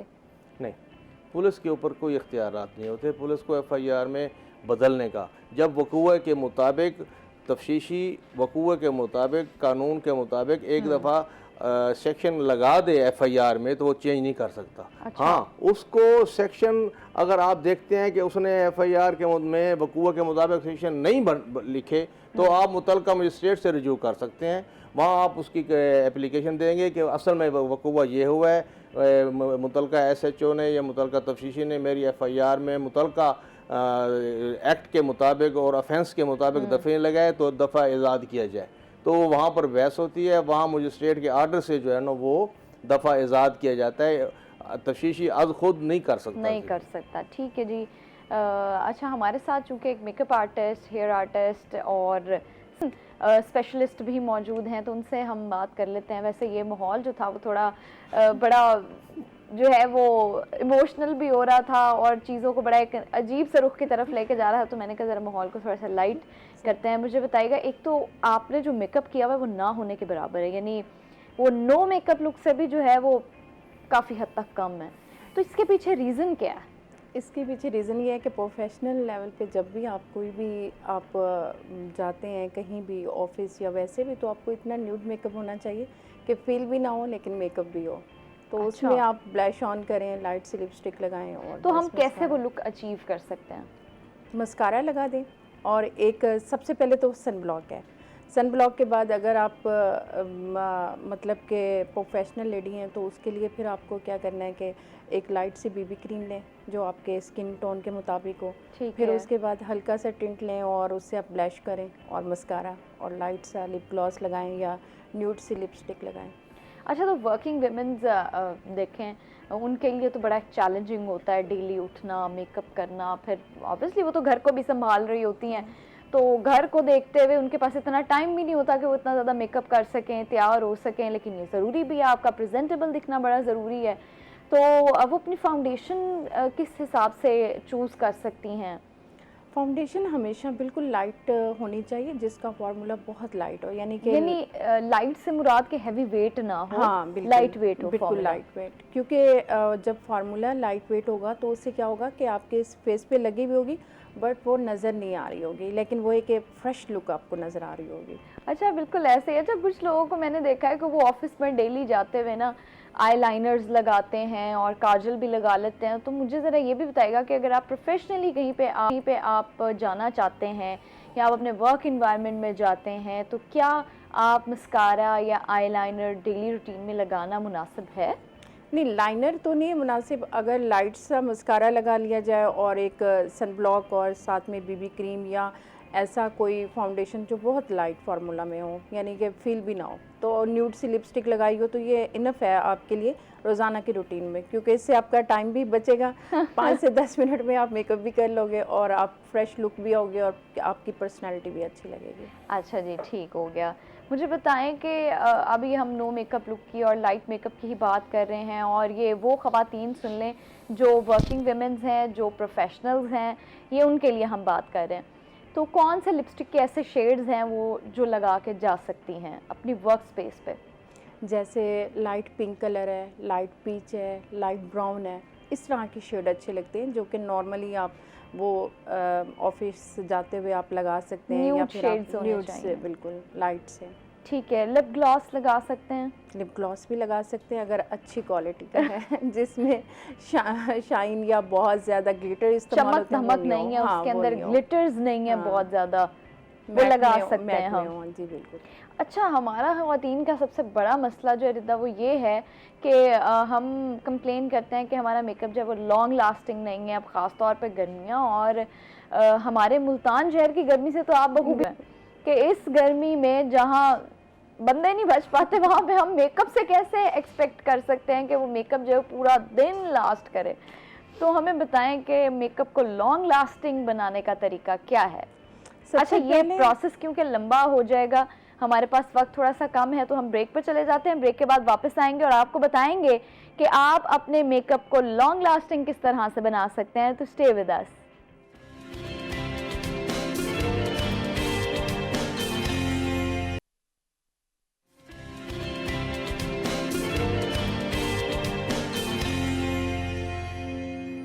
वेलकम बैक नाज़रीन। एक शॉर्ट ब्रेक के बाद हम वापस आ चुके हैं और हम अपनी मेकअप एक्सपर्ट से ये पूछ रहे थे कि रिज़ा बताइएगा कि मेकअप को लॉन्ग लास्टिंग किस तरह से बनाया जा सकता है मुल्तान की इस गर्मी के बावजूद भी। सबसे पहले जो है हम मेकअप करने से पहले प्री मेकअप करते हैं, यानी कि कोई भी प्राइमर यूज़ करते हैं। तो अब अगर मर्द हजरात देख रहे होंगे तो वो कहेंगे अच्छा पहले मेकअप होता है फिर प्री मेकअप, पहले प्री मेकअप होता है, ये प्री मेकअप क्या चीज़ होती है? प्री मेकअप का मतलब यही होता है कि वो प्राइमर यानी मेकअप करने से पहले स्किन को रेडी करना। तो हम क्या करते हैं कि स्किन को जब हर एक टाइप का जो है अलग से प्राइमर होता है, जैसे कि ड्राई स्किन का अलग से है, ऑयली का अलग से है, नॉर्मल है तो उसका अलग से है। तो इस तरह के प्राइमर्स हम जब यूज़ करते हैं तो उसके बाद जब हम फाउंडेशन कोई भी यूज़ करते हैं तो वो काफ़ी लॉन्ग लास्टिंग जाती है। और इसी तरह फिर एंड में अगर मेकअप आपने किया है तो उसके ऊपर फिक्सिंग स्प्रे भी कर लेते हैं, कुछ लोग ये भी करते हैं। अगर अच्छा प्राइमर और अच्छी फाउंडेशन यूज़ की है तो उससे फिर ये प्रॉब्लम आती ही नहीं है। अच्छा, हमें कैसे पता चल सकता है कि ये प्राइमर या ये स्पेसिफिक फाउंडेशन जो है ये अच्छा है? देखिए, हम मार्केट में जाते हैं तो क्वालिटीज़ को तो देखा जाता है कि ब्रांड्स में आपको पता है कि जो भी आप चीज़ ख़रीदते हैं तो वो आपके हर हिसाब से अच्छी होती है। उसमें विटामिन्स का भी ख्याल किया जाता है, आपकी हर टाइप की स्किन का ख्याल किया जाता है।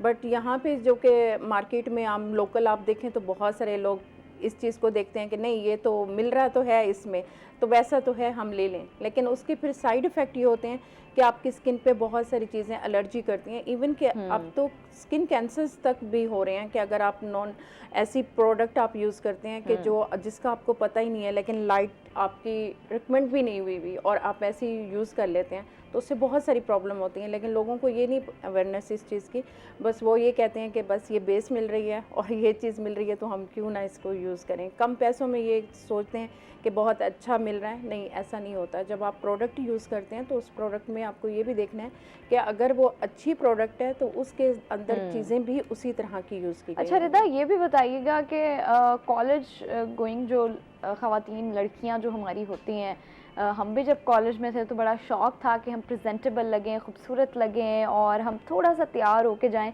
लेकिन कॉलेज में अक्सर मेकअप पे बैन होता है कि आप मेकअप नहीं कर सकते। ऑब्वियसली एक रूल्स एंड रेगुलेशंस होते हैं, डिसिप्लिन भी होता है। तो अगर मेकअप की इजाज़त दे दी जाए फिर तो लड़कियां रोज़ रेड लिपस्टिक लगाना शुरू कर दें, मैरून लिपस्टिक लगाना शुरू कर दें, क्योंकि ख़वातीन के सामने जब मेकअप आ जाए तो उनका कोई कंट्रोल नहीं रहता। तो मुझे ये बताएं कि कॉलेज गोइंग गर्ल्स के लिए आप क्या सजेस्ट करती हैं कि कितना मेकअप इज़ इनफ मेकअप? सबसे पहले तो जो ख्याल रखना चाहिए वो है सन ब्लॉक, जो कि हमें सन रेज से भी बचाता है, हमारी स्किन की प्रोटेक्शन करता है। क्या tinted sun block, tinted sunscreen इस्तेमाल कर सकते हैं? वो एक्चुअली मार्केट में बहुत सारे ऐसे आए हुए हैं, जैसे कि ऑयली स्किन है उसके लिए वाटर वाला आया हुआ है कि वो वाटर वाला वाटर स्प्रेस है कि स्प्रे किया और उसको हाथों से टैप किया और बहुत अच्छा उसका इफेक्ट है। कुछ ऐसे हैं जो कि नॉर्मली आपको ट्यूब में मिलते हैं तो वो भी बहुत अच्छे होते हैं। स्किन पे एडजस्ट करने की बात है कि वो कौन सा वाला स्किन कौन सी है। अगर हम टिंटेड सनस्क्रीन्स ले लें कि जिसमें ज़रा सा टिंट हो और जो लगाते ही स्किन ज़रा सा नीट हो जाए, यानी उसमें थोड़ी सी I think BB cream added होती है, मेडिकली तौर पे तो वो ऐसा अभी तक कोई भी नहीं है। जो दूसरे हैं कॉस्मेटिक वाले हैं वो सन ब्लॉक बेसिकली नहीं है। सन ब्लॉक वो हैं जो आपको मेडिकेटेड मिलते हैं, ठीक है। उसको लगाने से आपको, मैंने भी इस वक्त सन ब्लॉक ही लगाया हुआ है, कोई बेस नहीं यूज़ की हुई, बट स्किन नीट है। आप जितना ज़्यादा स्किन के ऊपर बहुत ज़्यादा फाउंडेशन और ये सब चीज़ें लगाएंगे तो स्किन आपकी तबाह ही होगी और कुछ नहीं। अच्छा। क्योंकि हमें बेसिकली हम ये तो देख लेते हैं कि मेकअप हमने पूरे दिन में यूज़ किया, लेकिन क्या करते हैं कि रात में हम उसको नीट करके नहीं सोते। फिर अच्छा, मैं यही पूछने लगी थी कि जैसे अब for example I am sitting here, तो मैंने हफ्ते में 6 दिन तो मेकअप लाजमी करना ही करना है। फिर ऐसा होता है कि कभी कभार शाम में कहीं निकलना पड़ जाता है, तो तब भी थोड़ा प्रेजेंटेबल दिखना तो ज़रूरी है, फिर भी करना पड़ता है। तो जो लोग डेली बेसिस पे मेकअप करते हैं उनके लिए क्या टिप्स शेयर करना चाहेंगे आप? सबसे अच्छा है कि जब नाइट हो, आप उससे सोने से पहले अपने फेस को अच्छे से जो है क्लिनजिंग करें, उसके बाद टोनर लगाएं ताकि आपके स्किन का पीएच लेवल एक जैसा हो। फिर अच्छा, उससे टोनर से क्या फ़ायदा होगा? उससे ये फ़ायदा होता है कि जो स्किन के आपके पोर्स बहुत ज़्यादा लार्ज हो गए हैं वो मैक्सिमम अपनी जगह पे आएंगे। आपकी स्किन का पीएच लेवल एक जगह पे एक जैसा नहीं होता, तो फिर वो आपने अक्सर देखा होगा कहीं पे आपके डार्क वाले एरिया आ जाता है बिल्कुल, और स्किन इवन नहीं होती, तो वो बैलेंस करेगा आपकी स्किन को। और उससे ये होता है कि आपकी स्किन जो आपने पूरे दिन में उसकी स्किन के ऊपर एक पूरी तह चढ़ाई हुई थी, तो वो उससे ये होगा कि बहुत अच्छा आपकी स्किन नीट हो जाएगी। और डेली क्लिनजिंग करने से हकीकत में भी ये है कि आपकी स्किन जो है वो ग्लोइंग भी होती है और स्किन आपकी नीट रहती है, कभी उसके ऊपर कोई साइड इफ़ेक्ट नहीं आते। ठीक है जी, क्लेंजिंग बहुत ज़रूरी है। ये ख़वातीन, बच्चियाँ और जो भी वर्किंग वुमेन्स हैं ये सुन लें कि जब भी आप मेकअप करें, चाहे वो लाइट हो, चाहे वो ज़्यादा हो, डार्क हो, जितना भी हो, इवन आप बीबी क्रीम भी अगर रोज़ लगाते हैं तो आपके लिए ज़रूरी है कि आप रात को क्लेंजिंग किए बगैर ना सोएं और कोई भी अच्छा सीरम ले लें, विटामिन सी ले लें या कुछ भी कोई अच्छा टोनर ले लें, मार्केट में बहुत सारे मिल जाते हैं, तो उसको लाजमी जो है वो अपनी डेली रूटीन का एक पार्ट बना लें।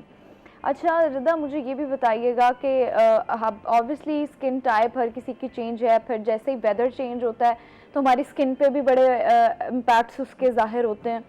तो किन स्किन टाइप के लोगों के लिए जो है वो बीबी क्रीम ज़्यादा सूटेबल है? देखिए, बेबी क्रीम उन लोगों के लिए है जिनकी बिल्कुल नीट स्किन होती है, वो हल्का सा लगाया फेस के ऊपर और फ्रेशनेस हो गई उसके। और अगर स्किन के ऊपर प्रॉब्लम्स हैं बहुत सारे, जैसे कि फ्रैकल हैं या डार्क सर्कल हैं, तो पिगमेंटेशन है, अनइवन स्किन है, तो उसके लिए फिर बेबी क्रीम नहीं यूज़ होगी। फिर उसके लिए क्या इस्तेमाल होगा? कोई लाइट सी फाउंडेशन यूज़ होगी ताकि नीचे हम थोड़ा सा कंसील कर लें प्रॉब्लम्स को और फिर उसके ऊपर हम फाउंडेशन अप्लाई कर दें। अच्छा, फिर उसके बाद एक ट्रीटमेंट आया हुआ है मार्केट में बीबी ग्लो के नाम से, तो मुझे बताएं इज़ इट इफ़ेक्टिव और नॉट? अच्छा है, बट वो एस्थेटिक में आता है क्योंकि उसके अंदर जो बीबी ग्लो है, क्योंकि ये मैंने एस्थेटिक का भी कंप्लीट किया हुआ है कोर्स। अच्छा। तो उसमें ये है कि बीबी ग्लो के ऊपर जब आप बीबी ग्लो करते हैं तो वो आपकी सेटिंग्स के हिसाब से होता है कि आपकी 3 होनी है, 4 होनी है, तो वो ये कि 6 मंथ के लिए आपको फिर किसी चीज़ की ज़रूरत नहीं होती सिवाय सन ब्लॉक के। वो एक आपका एक लाइट सा। यानी आप रेकमेंड करती हैं कि हाँ बिल्कुल, जिनको मेकअप का शौक है या जिन्होंने डेली बेसिस पे जाना है तो वो बीबी ग्लो करवा ले, उनके लिए कि डेली की जो इतनी हेक्टिक रूटीन है वर्किंग वुमेन्स की, वो उसमें थोड़ी सी कमी आ जाती है। बिल्कुल ठीक है जी। अच्छा साजिद साहब, आप बड़े गौर से बात को सुन रहे हैं मैं देख रही हूँ वो भरपूर इसमें हिस्सा ले रहे हैं, पार्ट कर रहे हैं। हम ब्रेक पे भी जा रहे हैं तो भरपूर इसमें पार्टिसिपेट कर रहे हैं, तो क्या वजह है? मुझे लगता है आपकी स्किन बड़ा ग्लो कर रही है, तो आप भी जरूर स्किन केयर करते हैं अपनी। देखिए, मैं तो कभी कभी तिब्बत स्नो लगा लेता हूँ तो कुछ नहीं लगाता। बाकी मैं अभी ये कह रहा था कि कुछ हमारे लिए भी बात करें कि मेल अपनी स्किन को कैसे क्योर करें। बिल्कुल जी, बात होगी, बात होनी भी चाहिए क्योंकि हमारा शो जो है वो तमाम लोग देखते हैं। मैडम, अब सर ने कह दिया तो आप हमें लाजमी बताएं कि जो मर्द हजरात हैं उनको अपनी स्किन का ख्याल कैसे रखना चाहिए, क्योंकि मर्दों का तो काम है ना, वो डेली सुबह फेस वॉश करते हैं, अगर क्रीम लगाई तो ठीक है, ना लगाई तब भी ठीक है, और वो चले गए सारा दिन धूल मट्टी इधर उधर जा और रात को आके वैसे ही सो गए। सही, ये पूछे ना, इनसे पूछे ना, ये तो अब बताएं क्या करना चाहिए, ऐसे मर्दों का क्या करना चाहिए? ऐसे मर्दों का नहीं, सारे मर्दों के लिए, यानी कि अभी जैसे कॉलेज गोइंग बॉयज़ होते हैं इनके लिए भी और मर्दों के लिए भी स्किन सबके लिए है कि आप अगर स्किन की केयर करते हैं तो लॉन्ग लास्टिंग आपकी स्किन जाएगी। क्योंकि अगर आपने स्किन की केयर नहीं की, मसाम आपके जो हैं पोर्स आपके बहुत लार्ज हो जाएंगे, स्किन पे अलग से नजर आएंगे। और ठीक है जी, ये बड़ा अहम टॉपिक है और ये बात लंबी छेड़ दी है शायद हमने, तो हम बताएंगे आपको कि मर्द हज़रात कैसे अपनी स्किन की केयर कर सकते हैं, लेकिन एक छोटी सी ब्रेक के बाद आप हमारे साथ रहिएगा।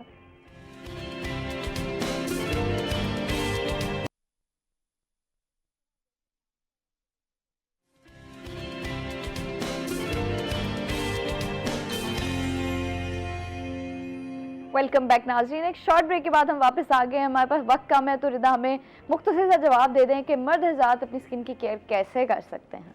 मर्द वैसे ही कि सुबह अब जैसे वॉश किया या फिर सारा दिन वो वर्किंग में रहते हैं और फिर शाम में कि सबसे अच्छी बात यह है कि जब वापस आएँ सबसे पहले अपने फेस को क्लिनजिंग करें। इतनी अच्छे से क्लिनजिंग 1.5 से 2 मिनट 3 मिनट की क्लिनजिंग करें।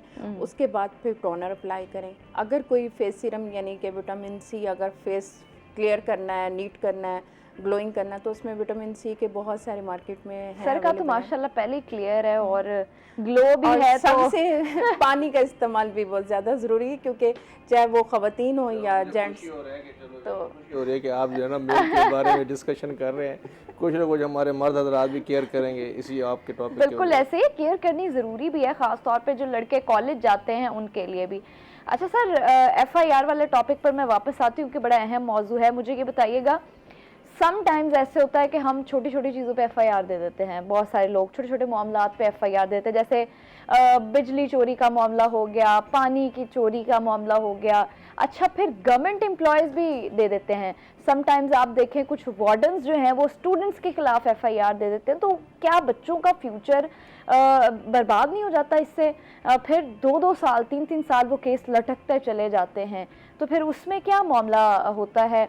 फिर कुछ लोग ऐसे होते हैं कि जैसे ज़ाती चपकलिश होती है, उनकी ज़ाती मामलात होते हैं उनके, तो वो उसकी बुनियाद पे उसकी आड़ में उस चीज़ को ज़िद बना के FIR दे देते हैं, जबकि बच्चे की ज़िंदगी बर्बाद हो जाती है। आप बिल्कुल सही कह रही हैं कि ख़ास तौर पर माशरे में इस वक्त बर्दाश्त की कमी हो गई है। ठीक है, हालात और वाक़यात के मुताबिक वायलेशन हो जाती है। हमारे वार्डन भाई जो हैं वो भी कोशिश करें कि ख़ास तौर पर बच्चों को थोड़ा सा गाइड कर दिया करें, बात बात पर चलान ना कर लिया करें। मिसाल तौर पर मुल्तान का वेदर जो है इतना हॉट है कि वो हेलमेट नहीं पहना जा सकता। और हेलमेट के ऊपर जो है ना उन्होंने 2000 रुपये चलान लगा दिया है।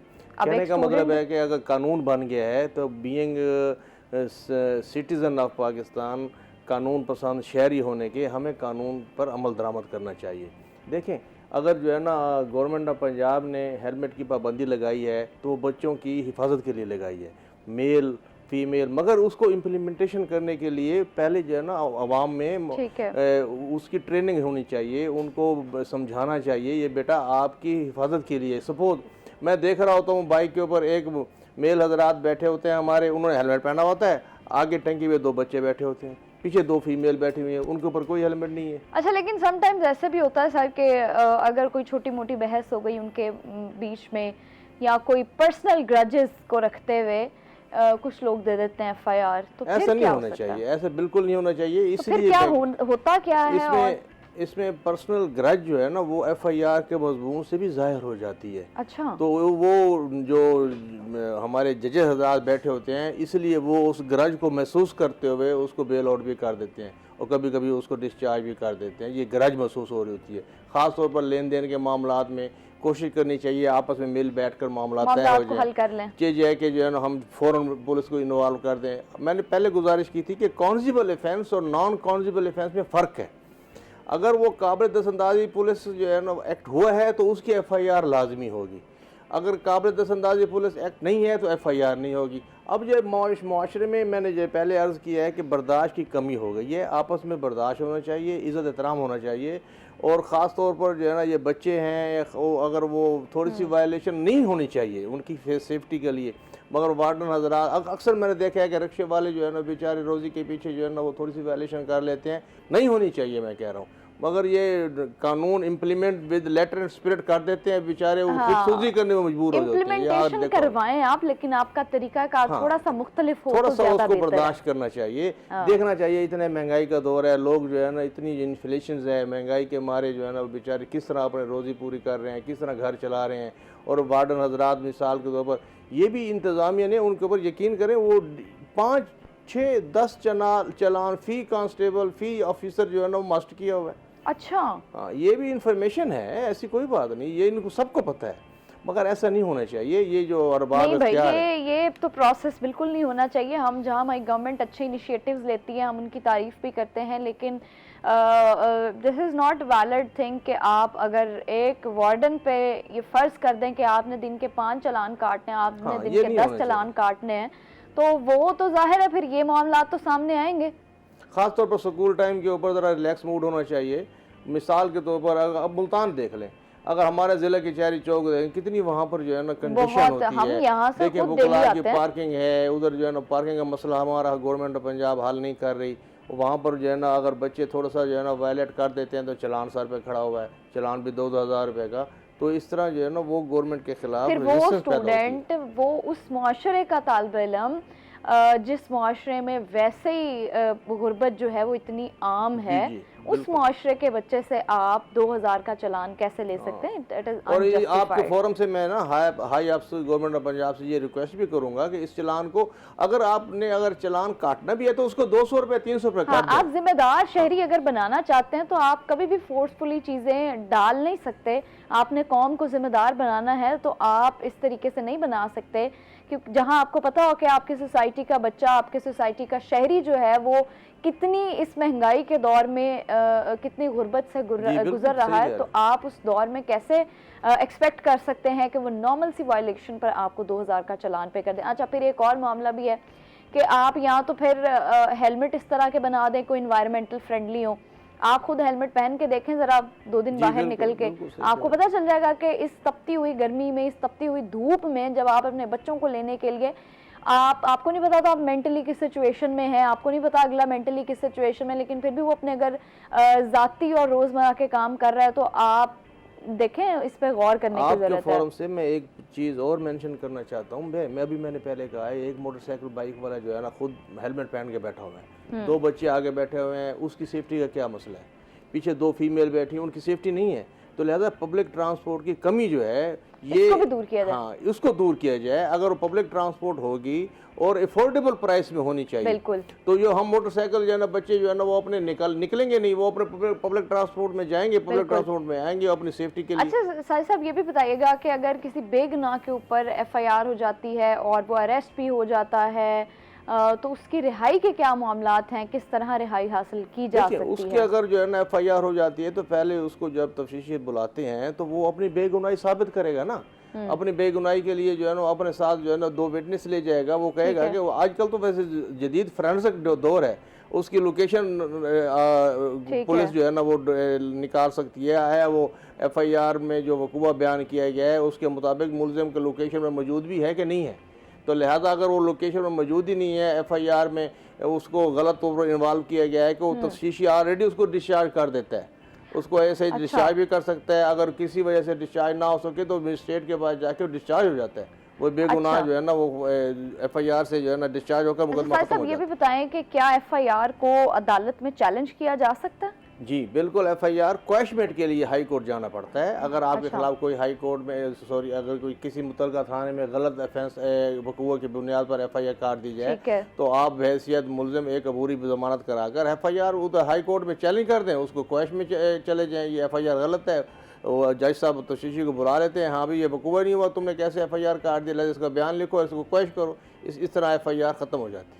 अच्छा, और जो लोग खुद ही FIR वापस लेना चाहते हो वो FIR जब एक दफ़ा कट जाए तो वापस कभी भी नहीं होती। ये मैं आपको क्लियर कर दूं।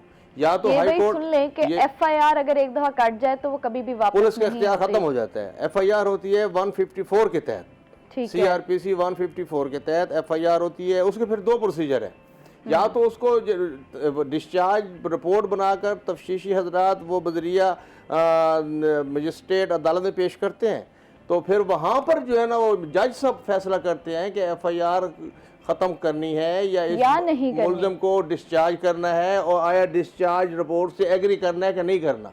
अगर अब जज साहब जो है ना डिस्चार्ज रिपोर्ट से एग्री कर जाए तो मुकदमा ख़त्म हो जाता है, अगर वो डिसएग्री कर दे तो मुकदमा फिर शुरू हो जाता है। Otherwise high court remedy high court के पास है, और हाई कोर्ट के पास इख्तियार है, वो आप वहाँ जाएंगे, उसको क्वैशमेंट की रेट करेंगे, हाई कोर्ट देखेगी कि जो है ना FIR सही है कि नहीं है, तो वो अगर ऑर्डर कर देगी मुतलका SHO को, मुतलका तफ्तीशी को, वो क्वैश हो जाएगी, FIR ख़त्म हो जाएगी। ठीक है सर, मुझे ये भी बताएं कि अगर अदालत में केस चल रहा हो तो क्वैशमेंट दे सकते हैं? देखिए मैं कह रहा हूँ, अगर डिस्चार्ज रिपोर्ट आ गई है तो मजिस्ट्रेट अगर वो एग्री कर गया तो ख़त्म, अगर एग्री ना किया तो केस चल पड़ता है। आप क्वैशमेंट में नहीं जाएंगे, फिर आप लोअर कोर्ट में उसको अपना बेगुनाह साबित करेंगे तो फिर वहाँ पर बरी होंगे। ठीक है। अगर वो मजिस्ट्रेट साहब अगर डिसएग्री करके वो चालान के ऊपर मंगवा लेते हैं और ट्रायल शुरू कर देते हैं, तो फिर आपको उसी लोअर कोर्ट में अपनी बेगुनाही साबित करके बरी होना होता है। अगर आप ठीक है, आवाम जानना चाह रही है कि आप क्वैशमेंट का प्रोसेस एक दफ़ा फिर से बता दें। हाँ, मैं ये कह रहा था कि क्वैशमेंट का प्रोसीजर ये है कि जब अगर आप मुलज़िम के ख़िलाफ़ कोई मुतलका थाने में FIR कट जाए और मुलज़िम सोचे देखे या मुलज़िम समझे कि मैं तो इस वक़ूअ में बेगुनाह हूँ, तो वो पहली रेमेडी है कि वो ASJ के पास वो मुतलका अदालत से उसकी अबूरी ज़मानत होगी, जिसे हम बेल बिफोर अरेस्ट कहते हैं। बेल बिफोर अरेस्ट करने के बाद वो हाई कोर्ट जो है ना क्वैशमेंट की डेट में जाएगा। वो वहाँ पर कहेगा कि ये वकूआ हुआ नहीं है, ये वकूआ झूठा है, बेबुनियाद है, मैं तो इस वक्त वहाँ मौजूद नहीं था, आप मेरी लोकेशन चेक कर लें। और तफ्तीशी लोकेशन चेक कर सकता है, उसके बाद इख्तियार है। तो फिर जो है ना हाई कोर्ट के जज साहब जो है ना उसको मुतलका SHO को बुलाते हैं, हाँ भी ये इसकी लोकेशन चेक करो, अगर ये बेगुनाह है तो इसको इसका बयान लो, फारिग करो इसको। हाई कोर्ट के आर्डर से वो FIR को इशू जाती है। ठीक है, ये एक शॉर्ट प्रोसीजर है। अच्छा, फिर क्रिमिनल रिकॉर्ड उसका रिमूव होता है? बिल्कुल रिमूव होता है उसके ऊपर। अच्छा जी, क्रिमिनल रिकॉर्ड भी रिमूव हो जाता है, कोई रिकॉर्ड नहीं। अच्छा सर, मुझे ये भी बताएं कि क्या हर जुर्म के लिए क्या हर क्राइम के लिए FIR कटना ज़रूरी है, या कुछ जुराइम ऐसे भी हैं जिनके लिए FIR ज़रूरी नहीं है, लाजमी नहीं है? ये तो पहले मैंने कहा है कि एक काबिल दस्तंदाजी पुलिस जुर्म होगा जिसे हम कॉन्जिबल ऑफेंस कहते हैं। अगर वो कॉन्जिबल ऑफेंस है तो FIR कटेगी। ठीक है। अगर किसी भी वजह से मुतलका अफसरान FIR नहीं काटते तो आपके पास रेमेडी है कि आप डायरेक्ट कोर्ट में डायरेक्ट कंप्लेंट कर सकते हैं, अपनी कंप्लेंट कराकर अपना मौक़िफ़ साबित करके मुलज़िमों को सज़ा दिलवा सकते हैं। अच्छा सर, फिर कुछ लोग ऐसे होते हैं कि जो FIR में झूठे गवाह शामिल करते हैं या ऑनलाइन गवाह शामिल कर लेते हैं, तो फिर इसका क्या मामला है कि अगर आजकल FIR में झूठे गवाह शामिल ऐसा नहीं होता। अच्छा, वो इसलिए कि जब वो चेक एंड बैलेंस स्ट्रॉन्ग है। चेक एंड बैलेंस स्ट्रॉन्ग है। मैं उसी तरफ आ रहा था कि जब वक़ूआ होता है, अगर वो FIR में गवाह दिखाए जाते हैं तो वो तफ्तीशी लोकेशन चेक कर लेता है उसकी। अच्छा। हाँ भी आजकल तो हर बंदे के पास टेलीफोन है। अच्छा, तो तुम लोकेशन के मुताबिक वहाँ मौजूद भी थे कि नहीं थे, अच्छा, पता चल जाता है गवाह झूठा है सही है। ज़बरदस्त। ठीक है जी, रिदा साहब आपकी तरफ वापस आते हैं हम। हमने दिया था कि स्किन की जो केयर है वो चाहे मर्द हों, चाहे वो औरतें हों, चाहे लड़के हों, चाहे लड़कियां हों, बहुत ज़रूरी है।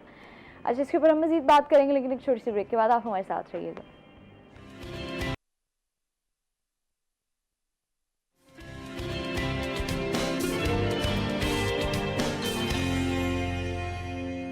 Welcome back viewers. एक शॉर्ट ब्रेक के बाद हम वापस आ चुके हैं। रिदा, मुझे बताइएगा कि आजकल जो है वो बड़ा आजकल ट्रेंड चला हुआ है कि हमें नेचुरल ग्लो चाहिए, कोरियन स्किन चाहिए, लड़कियां कोरियन स्किन अचीव करना चाहती हैं, ग्लास स्किन अचीव करना चाहती हैं, तो वो कैसे पॉसिबल है? और अगर कुछ लोगों की स्किन नहीं भी होती ग्लास स्किन, तो वो मेकअप के थ्रू किस तरह बना सकती हैं? मेकअप के थ्रू तो आप स्किन शाइनर आजकल बहुत सारे मिल रहे हैं जिसके हाइलाइटर बोलते हैं, तो इस तरह का कोई हाइलाइटर यूज़ करें जो कि बहुत नॉर्मल रूटीन में बहुत ज़्यादा ग्लिटर भी ना हो उसके अंदर, और बहुत लाइट सा इफेक्ट आए जिसमें आपको पीची पिंक सा कलर हो जो कि नेचुरल ग्लो दे आपको। वो एक आम रूटीन में चल रहा है। अगर वैसे स्किन को ग्लो कराना है तो पानी ज़्यादा से ज़्यादा इस्तेमाल करें, क्योंकि पानी पीने से स्किन बहुत अच्छी ग्लो करती है। ठीक है डॉक्टर साहब, पानी तो आपने एक बेहतरीन हल बता दिया कि अगर आप ग्लास स्किन अचीव करना चाहते हैं, स्किन प्रॉब्लम्स को दूर करना चाहते हैं, तो आप पानी ज़्यादा पिएं। लेकिन जब हम बात करते हैं सब्जियों और फलों की, तो वो भी बताएं मुझे कि कौन से ऐसी सब्जियां और फल खाने ज़रूरी हैं जिससे हमारी स्किन ग्लो कर सकती है? सैलेड यूज़ करें। दोपहर के टाइम में आप जब लंच कर रहे हैं तो उसमें सबसे ज़्यादा आप सैलेड का इस्तेमाल करें, जिसमें कुकम्बर है, आप उसमें वो यूज़ कर सकती हैं। इसके अलावा बंद गोभी है, बहुत अच्छी है वो, उससे भी आपकी स्किन भी बहुत अच्छी होती है, वेट भी रिड्यूस होता है। सब्जियां जो हैं वो लोग समझते हैं कि मेकअप लगाना आसान है, सब्जियां इतनी महंगी हो गई हैं, कैसे खाएं उन्हें? नहीं, अगर आपने फिट रहना है और स्किन को भी बहुत अच्छा रखना है तो उसके लिए फिर आप दोपहर में एक अच्छा से सैलेड बन जाता है कि एक एप्पल ले लें, साथ में कुकम्बर ले लें और साथ में बंद गोभी और एक लेमन उसके ऊपर डाल के थोड़ा सा सॉल्ट और ब्लैक पेपर डालें। लेमन तो वैसे ही बड़ा अच्छा है। चलें हम जहाँ सब्जियों और फलों की बात कर रहे हैं तो हम जान लेते हैं उनके रेट्स। हमारे साथ सलमान ज़मीर मौजूद हैं। जी सलमान, बताइएगा। बिल्कुल, मुल्तान शहर में भी इस वक्त खुद साख्ता महंगाई जो है वो कंट्रोल से बाहर हो चुकी है और इंतज़ामिया खुद साख्ता महंगाई को कंट्रोल करने में ऐसा लगता है कि बिल्कुल नाकाम हो चुकी है। बात करें प्राइस कंट्रोल मजिस्ट्रेट्स के हवाले से तो ऐसा लगता है कि प्राइस कंट्रोल मजिस्ट्रेट्स जो हैं वो भी इस वक्त सिर्फ दफ्तरों तक महदूद हैं और कागजी कार्रवाई जो है वो कर रहे हैं। और दूसरी जानिब मार्केट कमेटी जो है वो रोज़ाना की बुनियाद पर सरकारी निर्खों की लिस्ट तो निकालती है, मगर दुकानदार जो हैं वो इस सरकारी लिस्ट पर अमल दरामद नहीं करते, जिसकी वजह से शहरियों को महंगे दामों सब्ज़ी और फल ख़रीदना जो है वो एक मजबूरी बन जाता है। बात करेंगे सरकारी निर्खनामे की, तो सरकारी निर्खनामे में इस वक्त अदरक जो है वो 435 रुपये है और लहसुन जो है वो 250 रुपये है।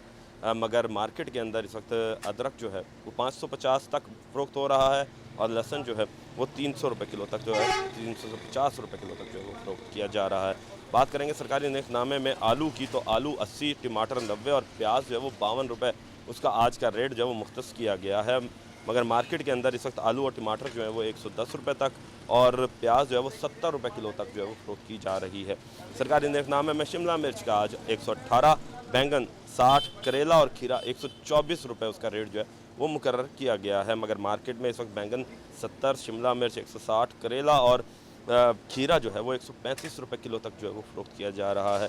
इसी तरीके से फलों की बात करते चलें तो हर एक इलाके में जो रेहड़ी बान हैं उन्होंने अपना ही रेट जो है वो मुख्तस किया हुआ है। 50 से 60 रुपये का डिफरेंस जो है वो मामूली सी बात है कि सरकारी निर्ख और मार्केट के अंदर 50 से 60 रुपये के डिफरेंस से जो है वो फल जो है वो फ़रोख्त किए जा रहे हैं।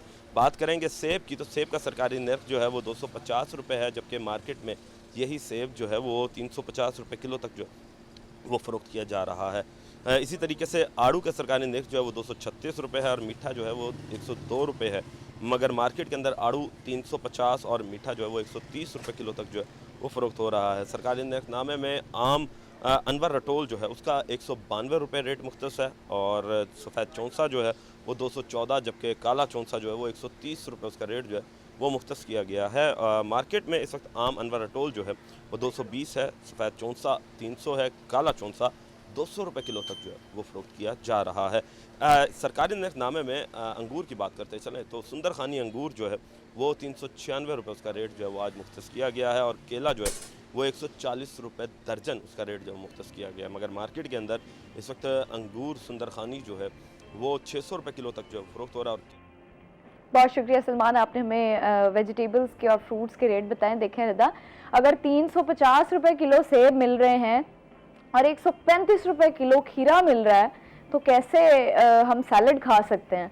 सैलड खाया जा सकता है। देखिए, अब हम 1 किलो तो रोज़ाना नहीं खा लेंगे। अगर 1 एप्पल और 1 हम कुकुम्बर डालते हैं और उसके अंदर आप अगर इससे भी हट के अगर आप लेमन लें और पानी में डाल के सिर्फ लेमन भी पी लें, उससे भी आपकी रंगत भी निखरती है और चलिए उन्होंने दोनों हल बता दिए, वो कह रही जिसका जो दिल करे वो कर लो। अच्छा, हमें मेकअप में भी बता दें कि अगर मेकअप के थ्रू हमने ग्लास स्किन अचीव करनी है तो कौन से हाइलाइटर्स हम यूज़ कर सकते हैं? जो शैम्पेन कलर के होते हैं, यानी कि जिसमें शैम्पेन और हाँ जो पिंक और पीच का दरमियानी मिक्सचर होता है, उसको मिक्स करके तो फिर वो इस तरह होता है कि वो डे में भी चल जाते हैं और वो फील भी नहीं होता कि फेस के ऊपर ग्लॉस लगा हुआ है या फिर अच्छा कुछ लोग जब हम ऑब्वियसली फाउंडेशन लगाते हैं या बीबी क्रीम लगाते हैं तो वो हमें अपने आंखों को भी जो है वो ऑब्वियसली उनका कलर मेंटेन करना पड़ता है, वरना वो बड़ी सफ़ेद सफ़ेद सी नज़र आने लग जाती हैं। तो उन पे आई शेडो हम दिन के वक्त कौन से ऐसे इस्तेमाल कर सकते हैं जो ओवर भी ना लगे? न्यूड कलर जैसे ब्राउन्स, लाइट ब्राउन्स, क्योंकि वो एक तो अगर हमें ना आइज़ को देख के मुताबिक करना होता है कि आइज़ किस तरह की हैं। जैसे अगर बड़ी आंखें तो क्या करें? बड़ी आंखों पे हमें ब्राउन्स के साथ जाना पड़ेगा ताकि वो डिप और छोटी आंखों छोटी के लिए हमें लाइट कलर यूज़ करने हैं, जैसे लाइट सा पिंक, लाइट से कुछ ऐसे कलर्स जिससे आपकी आंख जो है प्रोमिनेंट हो। अच्छा रिदा, अगर आप चूज़ करें कोई एक चीज़ कि आप लिपस्टिक लगा के जाना पसंद करेंगी डेली या लिप ग्लॉस लगा के जाना पसंद करेंगी? सबसे पहले तो मैं क्वालिटी में देखूंगी, क्वालिटी देखेंगी किसकी अच्छी है। लेट्स सपोज दोनों की क्वालिटी आपके पास बहुत अच्छी है, फिर ये कि लिप ग्लॉस लाइट में जो कि मैट में हो, बहुत शाइनी चिपचिपा तो बिल्कुल भी अच्छा नहीं लगता। अगर इस तरह का है तो फिर उससे बेहतर है कि न्यूड सी कोई अच्छी लिपस्टिक लगाएं जो बिल्कुल लाइट वेट हो। ठीक है। अच्छा रिदा, आप मुझे बताएं कि अगर आपके पास ऑप्शन हो कि आप कोई से 3 मेकअप प्रोडक्ट्स इस्तेमाल करें या 2 मेकअप प्रोडक्ट्स इस्तेमाल करें और आप डेली की एक मेकअप लुक क्रिएट करें, तो आप वो कौन से 2 मेकअप प्रोडक्ट्स जो हैं वो चूज़ करेंगी? सबसे पहले सन ब्लॉक अच्छा, सनब्लॉक बड़ा ज़रूरी है क्योंकि स्किन की केयर तो उसी ने करनी है ना। आपको सनरेज से बचाना है, उसने आपकी स्किन की प्रोटेक्शन देनी है, तो वो सबसे पहले सनब्लॉक, और उसके बाद आप कोई भी एक टिंट कलर ले लें जो कि आपकी ब्लश ऑन के लिए भी लग जाएगा, वही आपके आई शेडो में भी काम आ जाएगा और वही आपके लिपस्टिक पे भी। ठीक है जी, ज़बरदस्त। बड़ा अच्छा तरीका उन्होंने बता दिया। पहले ज़माने में भी तो ऐसे ही होता था ना, हमारी माएँ हमें बताती हैं कि एक लिपस्टिक का कलर लेते थे, उसी से ब्लश भी लगा लेते थे, उसी से आई शेडो लगा लेते थे, उसी से लिपस्टिक लग जाती थी, सब कुछ उसी से। अच्छा रिदा, मैं एक और आप लोगों के साथ भी टिप शेयर करना चाहूँगी। एक बड़ी मज़ेदार टिप है जो मैं भी यूज़ करती हूँ, और हमारे साथ क्योंकि मेकअप, स्किन और हेयर एक्सपर्ट बैठी हैं तो आपसे मैं गाइडलाइन भी लेना चाहूँगी। अच्छा, मुझे ना मस्कारा लगाने से बड़ी अजीब सी आवाज़ आ रही होती है जब मैंने डेली छोटे से किसी काम के लिए जाना होता है, तो मैं अवॉइड करती हूँ मस्कारा, क्योंकि वो लैशेस को ना बड़ा क्लम्पी बना देता है। तो मैं क्या करती हूँ कि मैं वैसलीन लेती हूँ, वो जो छोटी सी इतनी सी बॉक्स में आती है, छोटी होती है बिल्कुल उसकी पैकेजिंग। एक तो मैं उसको अपने बैग में रखती हूँ, दूसरा ये कि जब भी मैंने कहीं बाहर जाना होता तो मैं सबसे पहले वो वैसलीन लेके उसको अपने लैशेस के ऊपर ऐसे लगा लेती हूँ। ठीक है, मैं लैशेस के ऊपर ऐसे लगाती हूँ, उसके बाद मैं हल्का सा मस्कारा लगाती हूँ, तो लैशेस बिल्कुल क्लम्पी नहीं होती हूँ और वो इजीली जब आप मूव होते हैं तो वो रिमूव भी हो जाती हैं। आपकी ये वाली बात से मैं, क्योंकि ये ना मस्कारे में भी क्वालिटीज़ होती हैं। हाँ। अगर आपने मस्कारा किसी अच्छे ब्रांड का लगाया, नहीं, मैं अच्छे ब्रांड्स का भी लगाती हूँ ना, तो वो मुझे वो एक इरिटेशन सी फील होती है कि नहीं ये मस्कारा है बड़ा। नहीं, मस्कारे में क्वालिटीज़ होती हैं, क्योंकि कुछ मस्कारा ऐसे होते हैं जो वाटरप्रूफ होते हैं, वो आपकी लैशेस को ना बहुत ज़्यादा क्लम्पी करते हैं। हाँ, अगर आपने अच्छा मस्कारा लगाया तो उससे आपके नेचुरल लुक आएगी, उसमें फील नहीं होगा आपको कि कैसे आपने लगाया हुआ है। तो मस्कारा ज़रूरी नहीं है। अगर आपने जल्दी में कहीं जाना है तो आप एक अच्छा से सन ब्लॉक लें, लाइट सी बीबी क्रीम लगाएं और एक टिंट लगाएं। अच्छा, तो वो वैसलीन वाला जो टिप है वो अच्छा है कि नहीं? अच्छा है, वो इसलिए अच्छा है कि वो उन मस्कारा के लिए अच्छा है जिनसे आपकी लैशेस क्लम्पीनेस आपको फील होती है। बिल्कुल ठीक है जी, वो आप टिप इस्तेमाल कर सकते हैं। अच्छा साजिद साहब, मुझे बताइएगा कि अब तो क्योंकि हर चीज़ ऑनलाइन हो गई है, तमाम सिस्टम्स ऑनलाइन हो गए हैं, अब क्या ई पोर्टल के थ्रू हम FIR दर्ज करवा सकते हैं? ये अब तो गवर्नमेंट ऑफ पंजाब ने ये फैसिलिटी भी दी है कि आप ई पोर्टल के ऊपर FIR दर्ज करा सकते हैं। बड़ा अच्छा प्रोसेस है। ये बहुत अच्छा हुआ, ये प्रोसीजर शुरू हो गया है। उसके बाद आप ई पोर्टल के ऊपर कंप्लेंट दर्ज करा के आप फ़ौरन मुतलका थाने में जाएंगे। ठीक है, तो वहाँ अपने तफ्तीशी से मिलेंगे, वो अपनी कार्रवाई पूरी करेगा और आपके कल्प्रिट्स जो होंगे, जो आपके मुलजिम होंगे, उनको अरेस्ट करने की कोशिश करेगा। ठीक है जी, और अपना काम करेगा। ठीक है जी, बहुत शुक्रिया साजिद साहब, आपने हमें ज्वाइन किया और बड़ी अहम गुफ्तगू की। Thank you very much Rida for joining us. बहुत अच्छा लगा आपसे बात करके भी। एंड यस, आप लोगों के सुनने का बहुत शुक्रिया कि आप लोग इतना प्यार देते हैं, आप लोग सुनते भी हैं, और अक्सर लोग कॉल्स पे कहते हैं कि जी हम आपके प्रोग्राम को बड़ा पसंद करते हैं। ऐसे ही प्यार करते रहें। हम दोबारा हाजिर होंगे कल सुबह आपके सामने नए टॉपिक्स के साथ, नए मेहमानों के साथ। हमें अब दीजिए इजाज़त। अल्लाह हाफ़िज़।